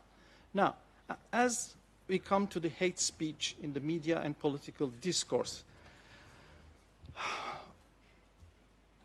we know, there is no need to repeat, we know that in the UK there is an independent self-regulatory regime for the press. There is the Independent Press Standard Organization, there is the Independent Monitor for the Press, and the regulators enforce codes of conduct which provide guidelines on a range of areas, including discrimination, accuracy, privacy, and harassment. If they find that a newspaper has broken the code of conduct, they can order corrections, etc. We know all this. However, we also know that existing mechanisms for challenging discrimination in the UK, print media, through the independent organizations, are ineffective and inefficient, because addressing discrimination, the whole process is so lengthy that once something is printed, millions, if not tens of millions of people access to it, and it takes forever to issue some kind of a rebuttal, which nobody reads. So the existence of the self-regulatory regime as such is ineffective in containing, I'm sorry, I need 2 more minutes. Hate speech in media and political discourse. The political discourse is another serious issue that we would have more information about what happens when politicians are engaged in hate speech. Do you have any examples of prosecutions? Do you have any example of any sanction faced by a politician for being racist openly? We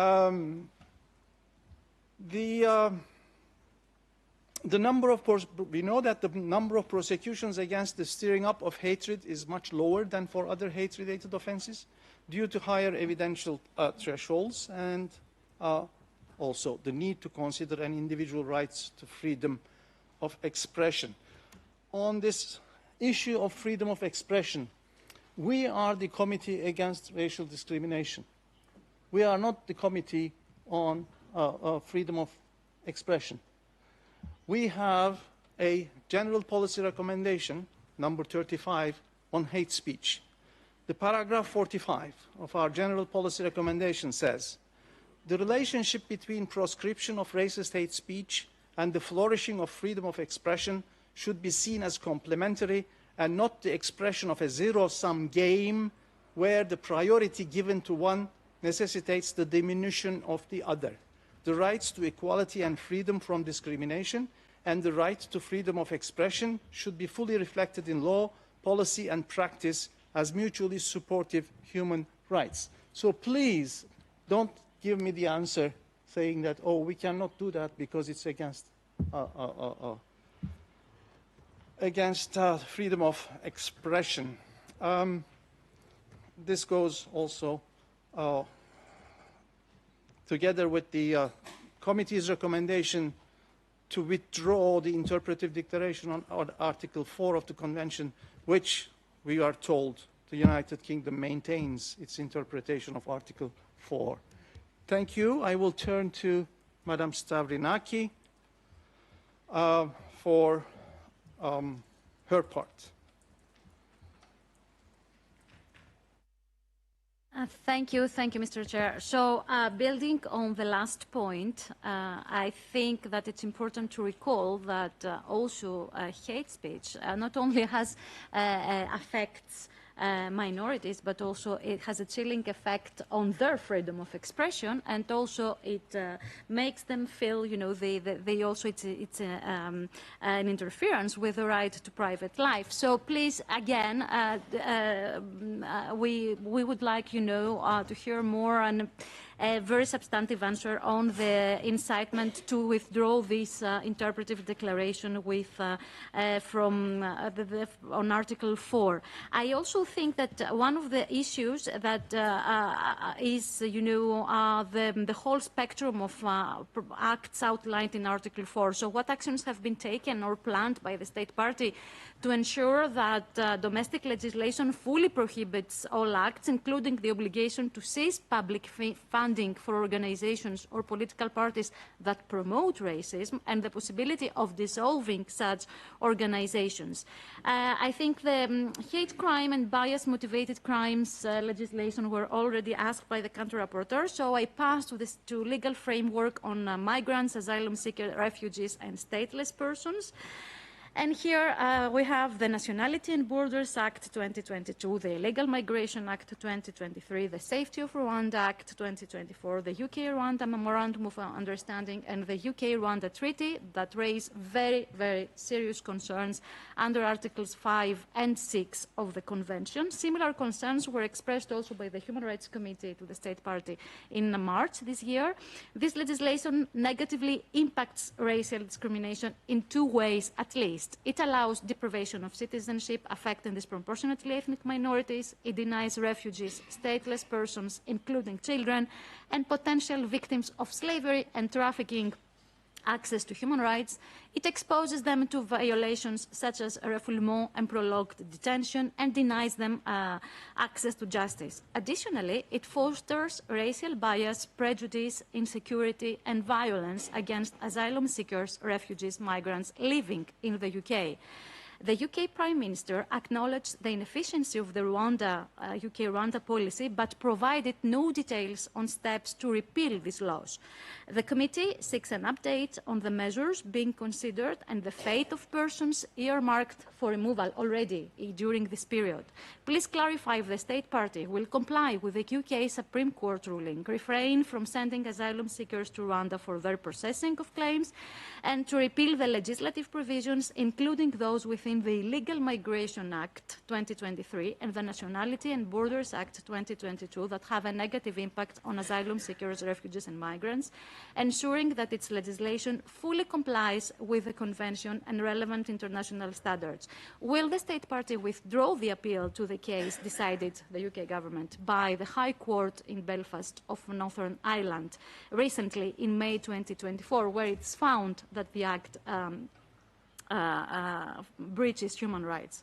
And I come to asylum procedures and migrants in vulnerable situations. In this context, the one that I just described, the committee seeks information on the measures implemented to ensure the swift identification, protection, and assistance for migrants in vulnerable situations, including trafficking victims and unaccompanied children. How does the State Party ensure that immigration law enforcement aligns with the Convention? Additionally, is the State Party considering the repeal of the exception of public sector equality duty as it applies to immigration law and policy?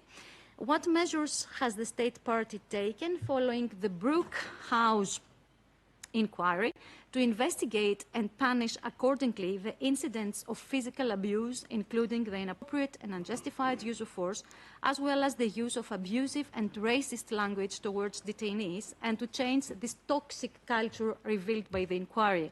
Could the State Party provide the committee with information on unaccompanied migrant and asylum seekers, refugee children placed in hotels that, according to a very recent study, research, they have disappeared, and also provide any update on the measures to ensure individual assessments on asylum requests and to comply with due process and effective remedies against refoulement.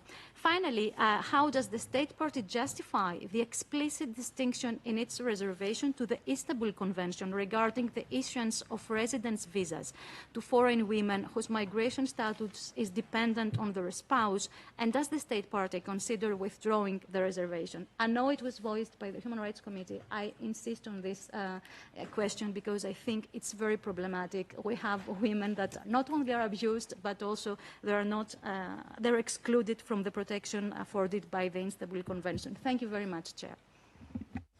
I thank the country rapporteurs for their questions, and now I return the floor to the delegation for its responses. Thank you very much to Mr. Kut and Ms. Stavranaki for those questions. I will cover the first questions regarding approach to hate speech and hate crimes. First, and I will accede to Mr. Kut's request not to rehearse the things that you thankfully are already aware of. I think the first thing I'd like to do is dispute Mr. Coot's assertions that there are different levels of protection for different characteristics. The government is committed to tackling all forms of hate crime, including racist hate crime, and any crime can be prosecuted as a hate crime if the offender has either demonstrated hostility towards the victim based on race, religion, sexual orientation, disability or transgender identity, or been motivated by hostility based on race, religion, sexual orientation, disability or transgender identity. And I would repeat that there is no difference in that in that treatment. You asked in particular for an evaluation of how the legislation and frameworks that are in place are working. I think the challenge that we will all recognise is that in that context is an increase in reporting and prosecution, in reporting of hate crime, a positive thing or actually a negative thing. I think and that is something that we are always considering in this policy area. I will say, as Mr. Coot recognises, that in the 4 months following the beginning of the Israel-Hamas conflict on the 7th of October, our trusted partners, Tel Mama, who, as was mentioned earlier, the government funds as a hate crime reporting specifically for Muslims, and the Community Security Trust, which serves a similar purpose for the Jewish community, reported instances of hate incidents against Muslims rising by approximately 335% on the previous year, and anti-Semitic hate incidents rising over 525% on the previous year. And it's important to say, in addressing your question about, I think, the impact of the frameworks that we have in place, was that understanding that in that level through those relationships meant that the UK government was able to increase protective security funding for Muslim and Jewish communities by 20% and committed to maintaining those funding levels until 2028. So that is just, I think, an example of actually the real life impact of the frameworks that we have in place. Finally, on your question of the impact in terms of prosecutions, I can confirm that in the rolling year to March 2023, the Crown Prosecution Service prosecuted 9,267 racially aggravated hate crime offences with a charge rate of 87.3%, conviction rate of 84.7%, and sentences were increased in 80.5% of those cases, ending in a conviction. I will move on to yes, an intervening question of the counter-rapporteur. Yes, please, Mr. Coot. Thank you, Head of Delegation, for the information. Just a clarification on your challenge. My information tells me that intent is required in case of religiously motivated hate crimes, in contrast to racially motivated hate crimes. Is that not true? I'll refer the question to Madam Chair of Delegation. Yeah, I mean, I would, unless colleagues in the delegation have further information, I would repeat the position as I understand it to be, which is that any crime could be prosecuted as a, well, I will not repeat what I said before, but that is not certainly my understanding. But I will, of course, make sure if colleagues elsewhere in the delegation can confirm that that is not the case, please do so, and I will be happy to retract and address the point further. Thank you. I will now address, I think it was Ms. Stavranaki's questions regarding the interpretive declaration on Article 4. I note that you asked me not to say that we will continue with the interpretive declaration on the basis that we are committed to a free and independent media. However, that is our position. That continues to be our position, that it is not appropriate for the government to arbitrate on what should or should not be published or broadcast. I would repeat that the law does prohibit the incitement to racial hatred, and that applies to online and offline media. and that media organisations must take their responsibilities seriously, and there is an independent self-regulatory regime to ensure that the press adheres to a wider set of clear and appropriate standards, and we offer individuals a means of redress where this is not met. I will now ask my colleague, Mr. Askoff from our Department for Culture, Media and Sport to comment further on our approach to hate speech in online and offline media, building on my own comments there. Thank you. Thank you, Lizzie, and thank you, Mr. Coote, for your questions and comments about hate speech in the media, both in traditional media and online. These are really important issues. Racism, hate speech, disinformation and so on can have, admittedly, a widespread and very negative impact, and we've seen this in recent days in the UK. The police take this very seriously. As our head of delegation has said, what is illegal offline is also illegal online and in the media. Moreover, the independent regulators that you have referred to take these issues very, very seriously. The Independent Press Standards Organisation that you clearly know about has many instances of hate speech and racism referred to it, and addresses very seriously negative portrayals of ethnic minorities and immigrants in the press. They keep their code of practice up to date. They engage with communities when doing that. Their code of practice is very clear that the press must avoid prejudicial or pejorative reference to an individual's race, colour or religion. And just a couple of years ago, they worked with community organisations to update their guidance, particularly in reference to the reporting of Muslims and Islam. And that regulator imposes fines when the code is not followed of up to £1 million. It requires corrections and apologies. And I would gladly take away the points you make on timelines with which you have expressed dissatisfaction.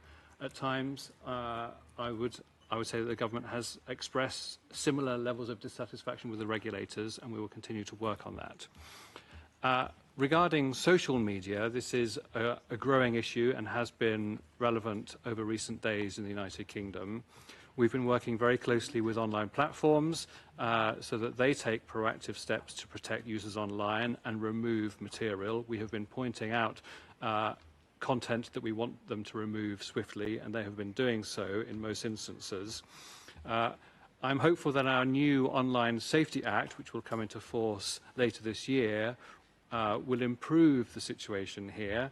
It will make clear requirements of social media platforms, for example, to quickly take down and minimise access to illegal content. And it will also give the regulator powers to deploy fines of up to £18 million or 10% of their qualifying worldwide revenue. This is a work in progress on a global issue, but we're optimistic that the new legislation will have a positive impact. Mr. Coote, you asked for examples of where politicians have been prosecuted. Well, I can give you one such example from last year, when a Member of Parliament was found guilty of racially abusing a member of the public.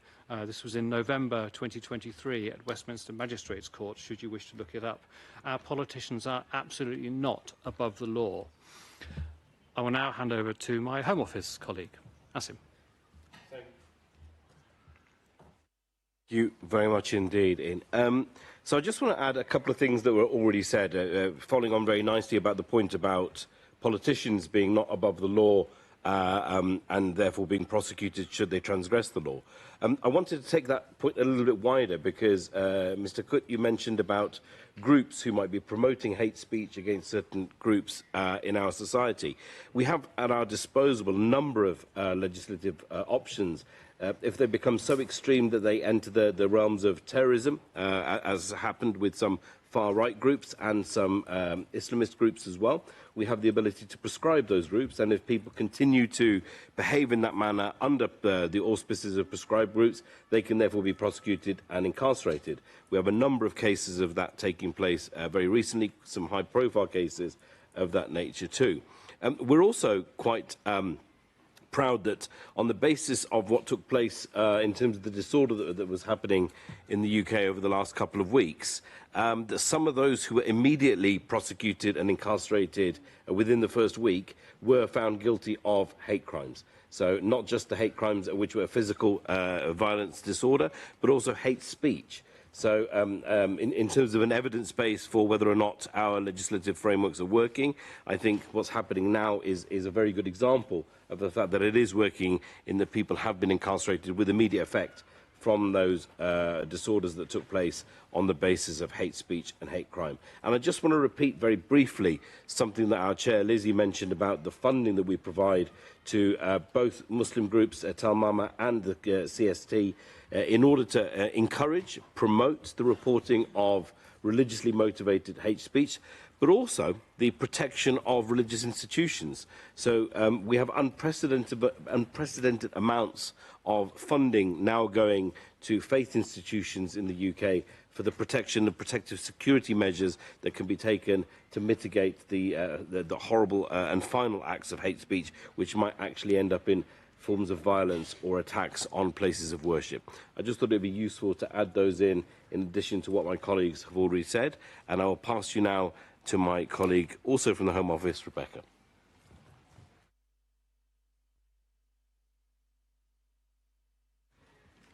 Thank you. Turning to the questions then from Ms. Stavranaki about the recent legislation to do with the treatment of asylum seekers in the UK. The Nationality and Borders Act and the Illegal Migration Act, both pieces of legislation have not been implemented in full at this stage. Future decisions on approach to these bits of legislation remain with the UK government, who will be considering approach to them, having taken office, and that consideration will include approach to associated legal challenge.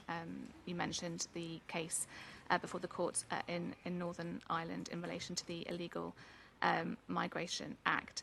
The government has already, though, announced that it will end the migration partnership with Rwanda, and legislation is to be introduced to repeal the Safety of Rwanda Act. As I said, all options and implications linked with ending that partnership, including the Illegal Migration Act, will be considered moving forward. Turning to the questions around domestic violence, we continue to offer migrant victims in the UK who have or last had permission to be in the UK under the family immigration rules to apply for access to the Migrant Victims of Domestic Abuse concession, which was previously known as the Destitute Domestic Violence concession, with immediate settlement under the immigration rules domestic abuse provisions. This year, that concession has been expanded to give victims who are in the UK as the partner of a worker or a student a short period of lawful status, financial stability and support from specialist services whilst they consider their future options, independent of their abuser. It's the largest expansion of this concession since its introduction in 2012, and we believe it's a positive step to provide support and respite for a greater number of victims with no recourse to public funds. Furthermore, this year we've expanded the eligibility for the concession and the scope of the immediate settlement provisions in the relevant appendix to include a spouse, civil partner or durable partner with pre-settled status under the EU settlement scheme, as well as their dependent children. We've also made clear in the statutory guidance for the duty to provide safe accommodation under Part 4 of the Domestic Abuse Act that it's clear that this provision is for all victims, including migrant survivors with insecure immigration status. We've allocated up to £5.6 million from April 2021 until March 2025 for the Support for Migrant Victims scheme, which provides a support net for migrant victims of abuse with no recourse to public funds. Thank you.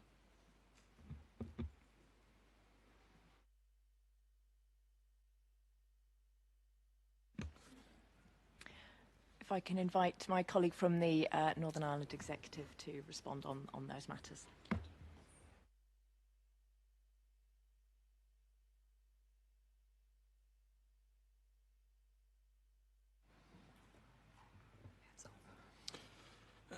Following a judge-led comprehensive review of hate crime legislation in Northern Ireland, the Department is bringing forward new hate crime provisions.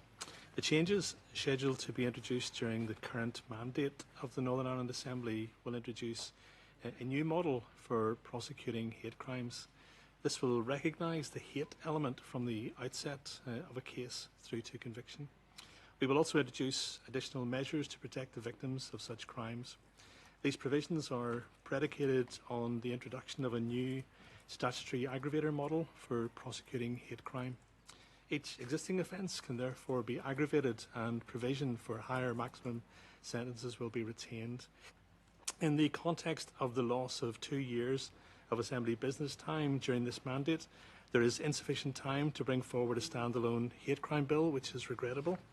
The Department will, however, use 2 existing planned bills, a sentencing bill and a victims of crime bill, to introduce these provisions, which will ensure that they give effect to Judge Marinen's recommendations. Clearly, tackling hate crime also means tackling hate-based attitudes and conditions which enable intolerance, hatred and hostility towards persons because of their racial or ethnic identity. The Department has helped initiate a review of the school curriculum in Northern Ireland in order to increase understanding of diversity and the negative impact of prejudice. In partnership with the Police Service of Northern Ireland, the Department also continues to support the Hate Crime Advocacy Services, which brings together a wide range of agencies supporting victims of hate crime through the criminal justice process. They can assist with third-party reports of hate incidents and hate crimes to the Police Service, and the Hate Crime Advocacy Service also works to raise awareness about the causes and impact of hate crimes on minority ethnic communities in Northern Ireland.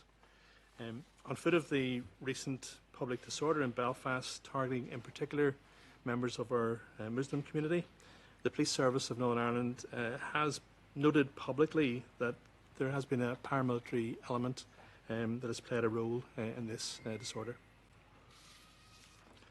I'll pass to my colleague from the Executive Office.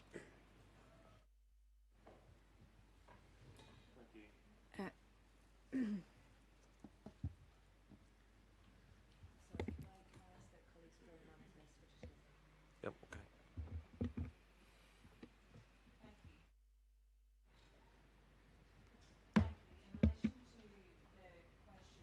Just hold on, press the button. Have you turned yours up? Thank you. In relation to the questions on hate crime and essentially what is happening next and how are we doing to understand the impact of the hate crime strategy, delivery plan and legislation, we are working with Police Scotland to ensure that their new crime management system will have the capability of capturing disaggregated data where it is available on a sustainable basis. The latest figures show that police in Scotland recorded over 6,000 hate crimes in 2022-23, and this is 10% lower than in 2021-22, and the lowest number since 2014-15. No clear trend can be seen in the total number of hate crimes recorded by the police over 2014 to 2015, with 4 of the years following 2014 to 15 showing an increase and the other 4 showing a decrease. In 22-23, over 3,000 hate crimes included a race aggravator, that is 60%, and there has been a decrease in the last number of years. But underreporting of hate crime is recognised as a key factor, and we are not complacent in this. And it could be that different groups in society may be more or less likely to report to the police that they have been the victim of a hate crime. But the delivery plan, therefore, also supports implementation of the Hate Crime and Public Order Act alongside a national marketing campaign called Hate Hurts. We also recognise that the underreporting of hate crime is such a significant issue that there are multiple barriers which may face the impact on this. And we've undertaken a review of these barriers to reporting to help us to deepen our understanding, and we have also instigated further research into tackling the barriers, working with Police Scotland and our colleagues, because we know, and to include third-party reporting as well. And I'll pass to my colleagues in the Welsh Government.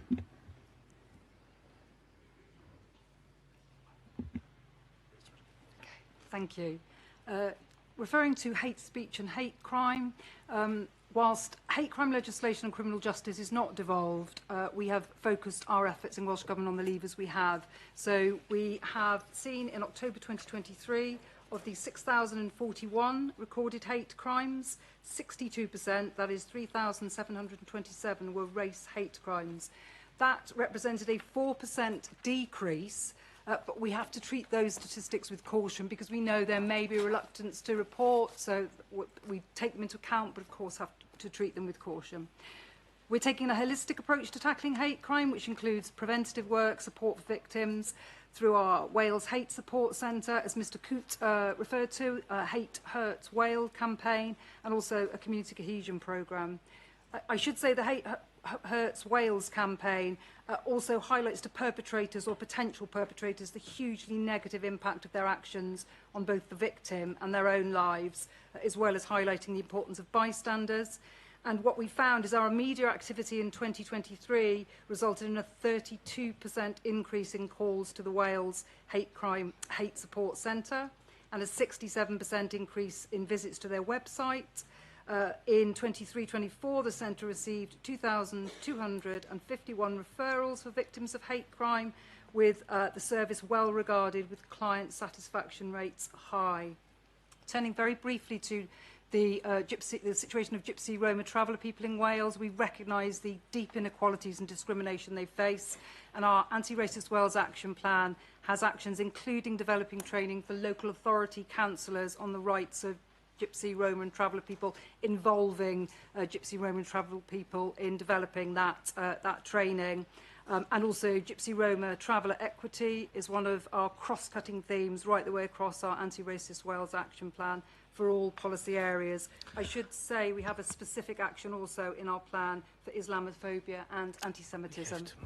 Thank you very much. I thank the delegation for the replies. Now, let's try to have a second round of questions and answers, follow-up questions, shall we? I mean, this time we can allocate 25 minutes for this round, and that cannot be prolonged, I'm afraid. First, I'll ask the rapporteurs and then my other colleagues at the committee. Mr. Coote, Ms. Stavrinaki.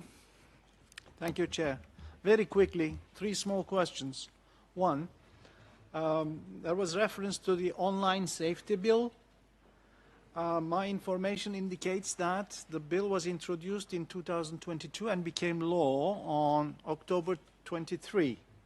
Can we have more information as to the content and intent of the law and what is really expected from it? That's one. The second is about the information. We request information. This is on Ireland, Northern Ireland. Information on measures adopted to prevent and address instances. Sorry, this is on Scotland.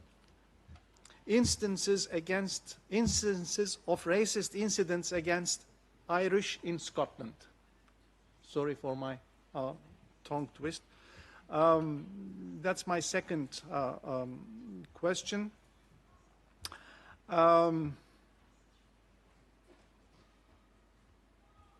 And the third, on Northern Ireland, what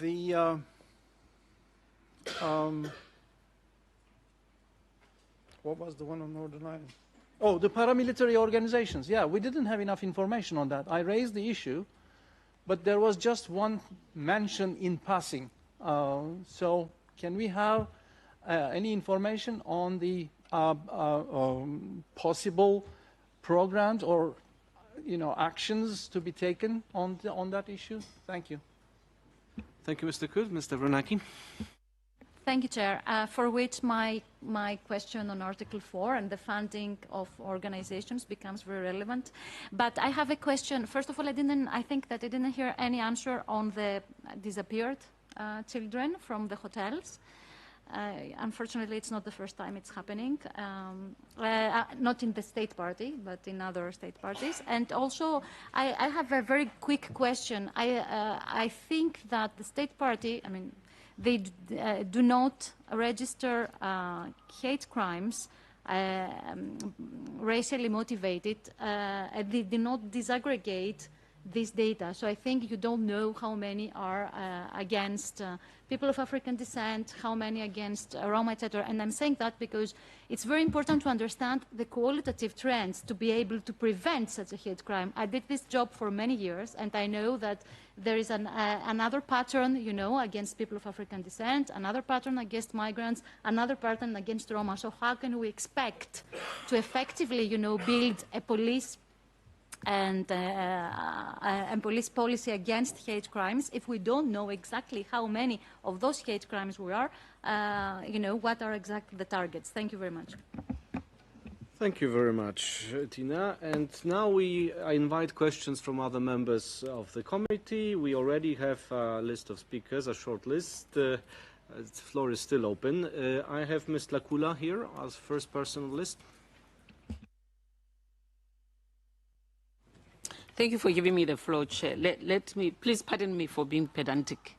It's about the online safety bill because I'm hearing different messages. What I read is that it was introduced in Parliament in March 2022, but you then said it will come into effect later this year, and the rapporteurs seem to think that it has come into effect.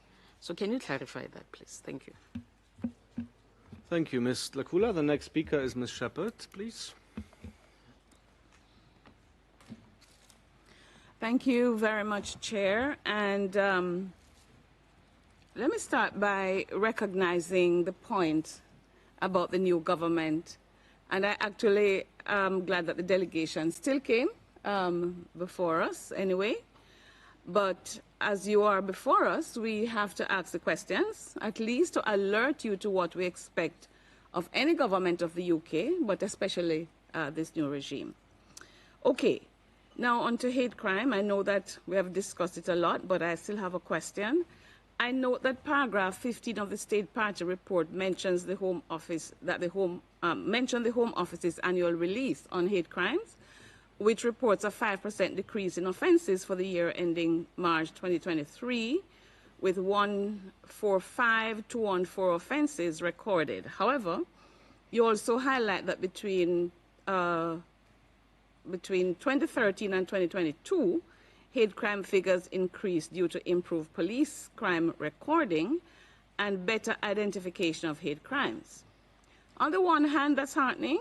On the other hand, I just wonder if you have considered whether the recent decrease in hate crimes might be related to a lack of successful prosecutions. My other question encapsulates two of the other themes in segment 2, as we have highlighted them or listed them: measures to combat racist hate speech and hate crimes, and migrants in vulnerable situations. And may I say that I've joined with other colleagues who have expressed that, you know, we're so sorry for those affected by the recent race riots and honor the anti-racists who bravely came out to say no to discrimination and hate. I realize that the security forces were really challenged, but I do hope that victims get redress and perpetrators are brought to justice. I note that paragraph. Can we maybe pause to see if we can get that off? Yeah. Okay, good. I note that paragraph 16 of your State Party report indicates that the UK government has launched several initiatives, including a communications campaign, I guess not, to enhance understanding of hate crimes. May I agree with those who argue? Okay. Urgent call. Yes, may I agree with those who argue that education about the legacies of African chattel enslavement and colonialism may be crucial, as these legacies could have contributed to existing hierarchical mindsets and prejudices against ethnic minorities, as seen in the sentiments expressed during these recent UK race and anti-migrant riots. Will the State Party implement additional measures to educate the broader British public about the legacies of African chattel enslavement and colonialism and their connection to ethnic minorities migrating to the UK? And I end this way, Chair. With the greatest of respects, I have to say that there is a reason some people are heading to the UK. As a colonial power, Britain introduced many of them to your country. And the IEA and its supporters notwithstanding, they know their resources developed your country and underdeveloped theirs. So I think some level of conversation will have to take place with migrants from former and present colonies and those from the Commonwealth, where the King of the UK is their king, within a reparations framework. Thank you. Thank you. The next speaker is Mr. Diaby. Mr. Diaby, you have the floor for 2 minutes, please. Thank you, Chair. Chairman, I'm going to speak on hate speech in the field of sport. Now, the Independent Commission for Equality in Cricket published an interesting report, and the results show that discrimination is widespread in sport and that it's not challenged. And there's a culture where it seems to encourage and facilitate discriminatory behaviour. It says that 87% of the people interviewed from Pakistani origin, 82% Indian, and have said that they have been victims of discrimination. The same applies to rugby, football, cricket, tennis, and so on and so forth. Now, above and beyond the symbolic measures adopted by federations, is the state party considering adopting truly a law or an act that can offer guarantees for repression and prevention of hate speech, discriminatory behaviour in the field of sport and in all these kinds of disciplines? Thank you. I have 2 more speakers on the list, Mr. Guan and then Mr. Tlemcani as the last speaker. Thank you, Mr. Chairman. I have 2 questions raised to the delegation. First, it is stated in the paragraph 17 to 19 of the State Party's report that the Inclusive UK Action Plan and other initiatives are committed for combating online racist abuse, and illegal online content will be reduced. However, paradoxically, the widespread dissemination of false information on social media was a significant factor in the continued spread of the riots which have happened recently. So could the delegation give us some explanation about reasons why happens this contradiction? What responsibility should the British government bear in this regard? So second question is, also the paragraph 113 of the State Party's report states that incitement to racial hatred is prohibited under British law. And the current legal framework strikes an appropriate balance between upholding a freedom of speech and protecting individuals from violence and hatred. However, after the recent riot happened in the UK, according to non-government organizations such as Human Rights Watch, some British politicians have long made hate speech against the Muslim and anti-immigration, including inciting and fueling extremist violence, leading to the continued spread of riots. So I'd like to ask, what price politicians will pay for spreading the above statements? What details, additional measures will the UK government take to ensure that politicians no longer make such inflammatory remarks? I thank you, Mr. Chairman. Thank you, Mr. Guan. And the last speaker in this round is Mr. Tlemcani. Merci, Monsieur. Thank you, Chairman. First, I'd like to very warmly thank all members of the official delegation for your valuable contribution that enriches our discussion. I'd also like to express my sincere thanks to all members of civil society for their commitment and devotion that is crucial for the success of our dialogue. Thank you for being here and for actively contributing to the session. My two questions are on the temporary housing for asylum seekers. Recent reports that have been published by human rights organisations report deplorable conditions for asylum seekers in the UK. Furthermore, asylum seekers, according to this report, may be held en masse and stripped of all of their rights of appeal and then deported to their country of origin, to Rwanda, or to another third-party country that the government deems to be safe and where there's no risk of them returning to the UK. Now, reducing the number of people arriving in the UK, can this justify the closing of 50 hotels or so that housed asylum seekers? And my second question is, how is the British government going to manage housing or accommodating asylum seekers with the progressive closure of hotels in spite of the very slight drop in those arriving? Thank you.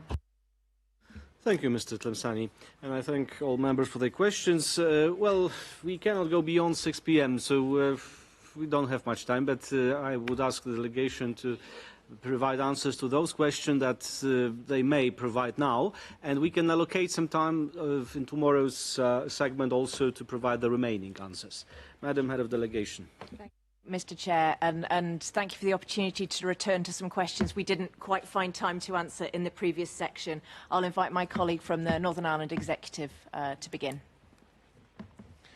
Thank you. And in relation to the question regarding paramilitarism, a cross-executive programme to tackle paramilitarism and its impact across all communities, including minority ethnic communities, was established in 2016 and currently receives funding of £16 million per year. The overall aim is to create safer communities resilient to paramilitarism, criminality and coercive control. A public health approach to violence prevention provides the programme with a framework to understand the causes of violence, which in turn can inform the development and implementation of collective prevention activity. The approach draws on best practice from elsewhere, but is bespoke to the needs in Northern Ireland and delivers programmes in the areas of keeping people safe, building community resilience and increasing protective factors. An independent reporting commission published its 6th report on the 5th of December 2023 and found that there is increasing evidence that the work of the programme is bearing real fruit and the cumulative impact of collective law enforcement effort is having an impact on paramilitary groups and their leaderships. It has recognised the need for a long-term sustainable approach to tackling paramilitarism and transformational work to address socio-economic issues. Thank you. I'll pass to Scottish Government colleagues. Thank you. So in the question in relation to anti-Irish racism in Scotland, we know that due to social, economic and political historical issues, there's a significant level of Irish people in Scotland. Indeed, in the last census, there was 1.05% of people who identified as white Irish. Anti-Irishness, in a cultural sense, is clearly a form of racism and is named as such by the Scottish Government. We recognise that anti-Irish behaviour is racist behaviour. Sectarianism in Scotland is related to, but it is distinct from racism and other forms of religious bigotry. It has at times, however, been closely associated with anti-Irish prejudice, but we do accept that it is a mixture. The two are not identical, and the religious dimension is distinctive in relation to sectarianism. I will pass to my colleague now in the Welsh Government. Thank you. Very briefly, just to comment on the point of cultural heritage, recognising the importance of knowledge and cultural heritage of Black, Asian and ethnic minority histories. We have made in Wales the teaching of these histories mandatory in the school curriculum. Thank you.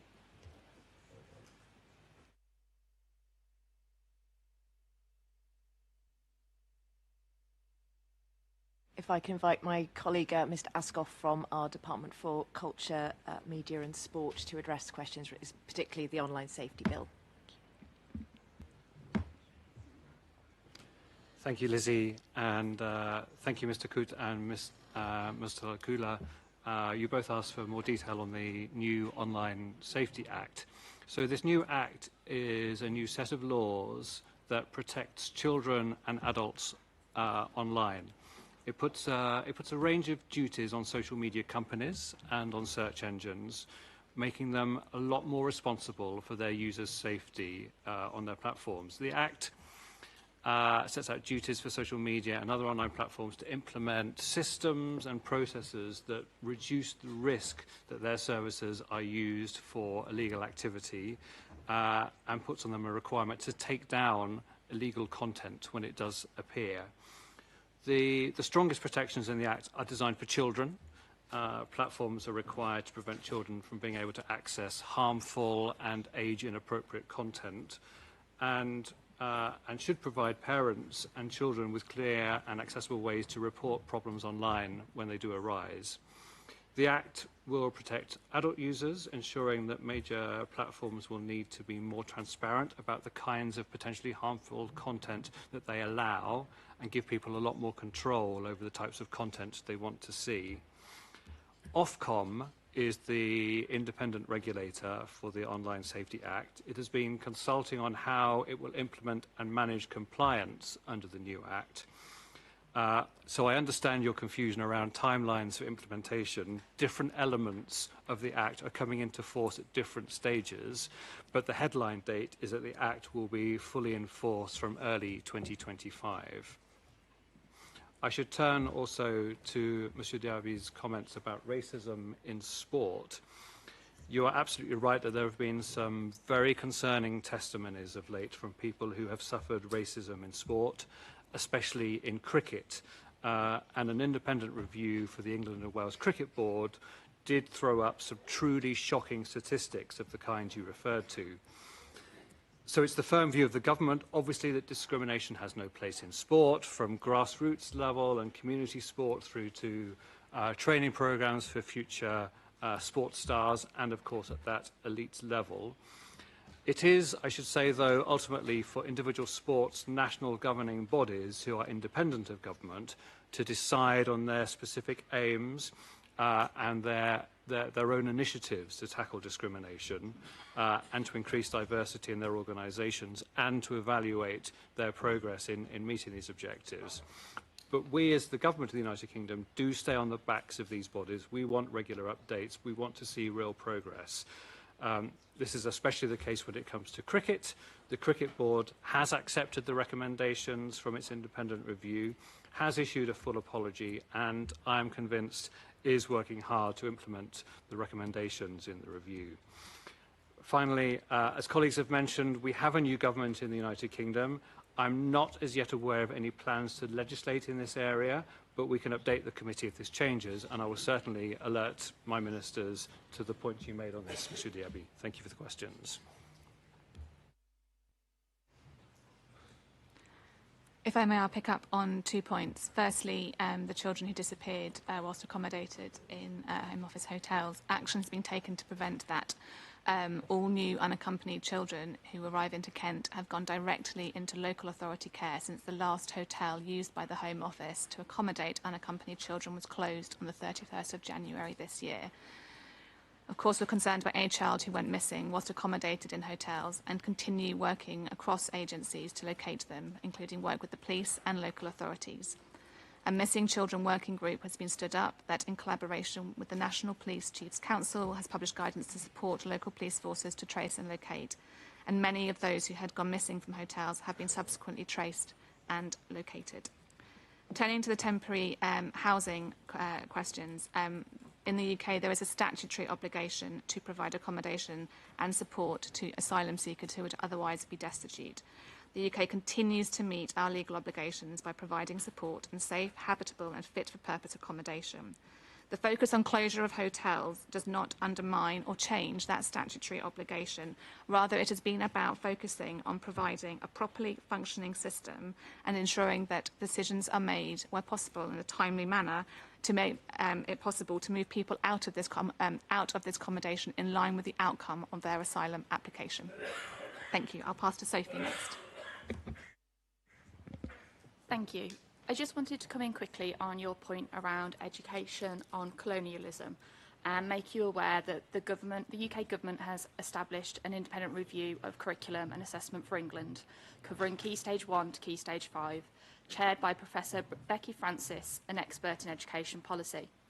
As part of its core aim of breaking down the barriers to opportunity, the review will seek to make sure children benefit from a curriculum that represents them and their families, regardless of background, and equips young people to shape our response to the challenges of our changing world. Thank you.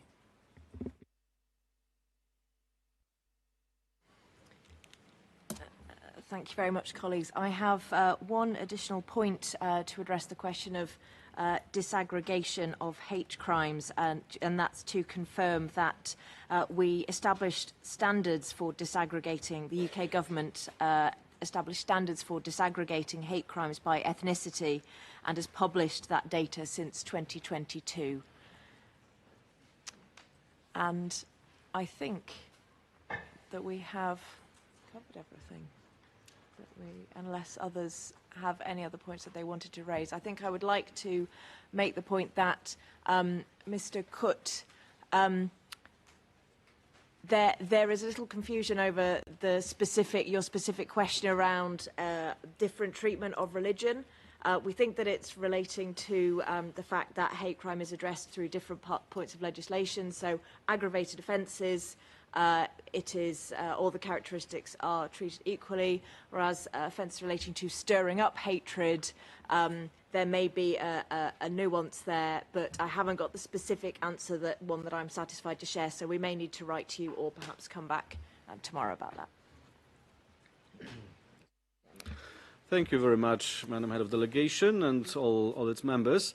Before we close, I have a very short statement to make in my capacity as chair of this committee. I would like to recall that our public dialogues with all state parties, including this dialogue, should and actually must remain strictly focused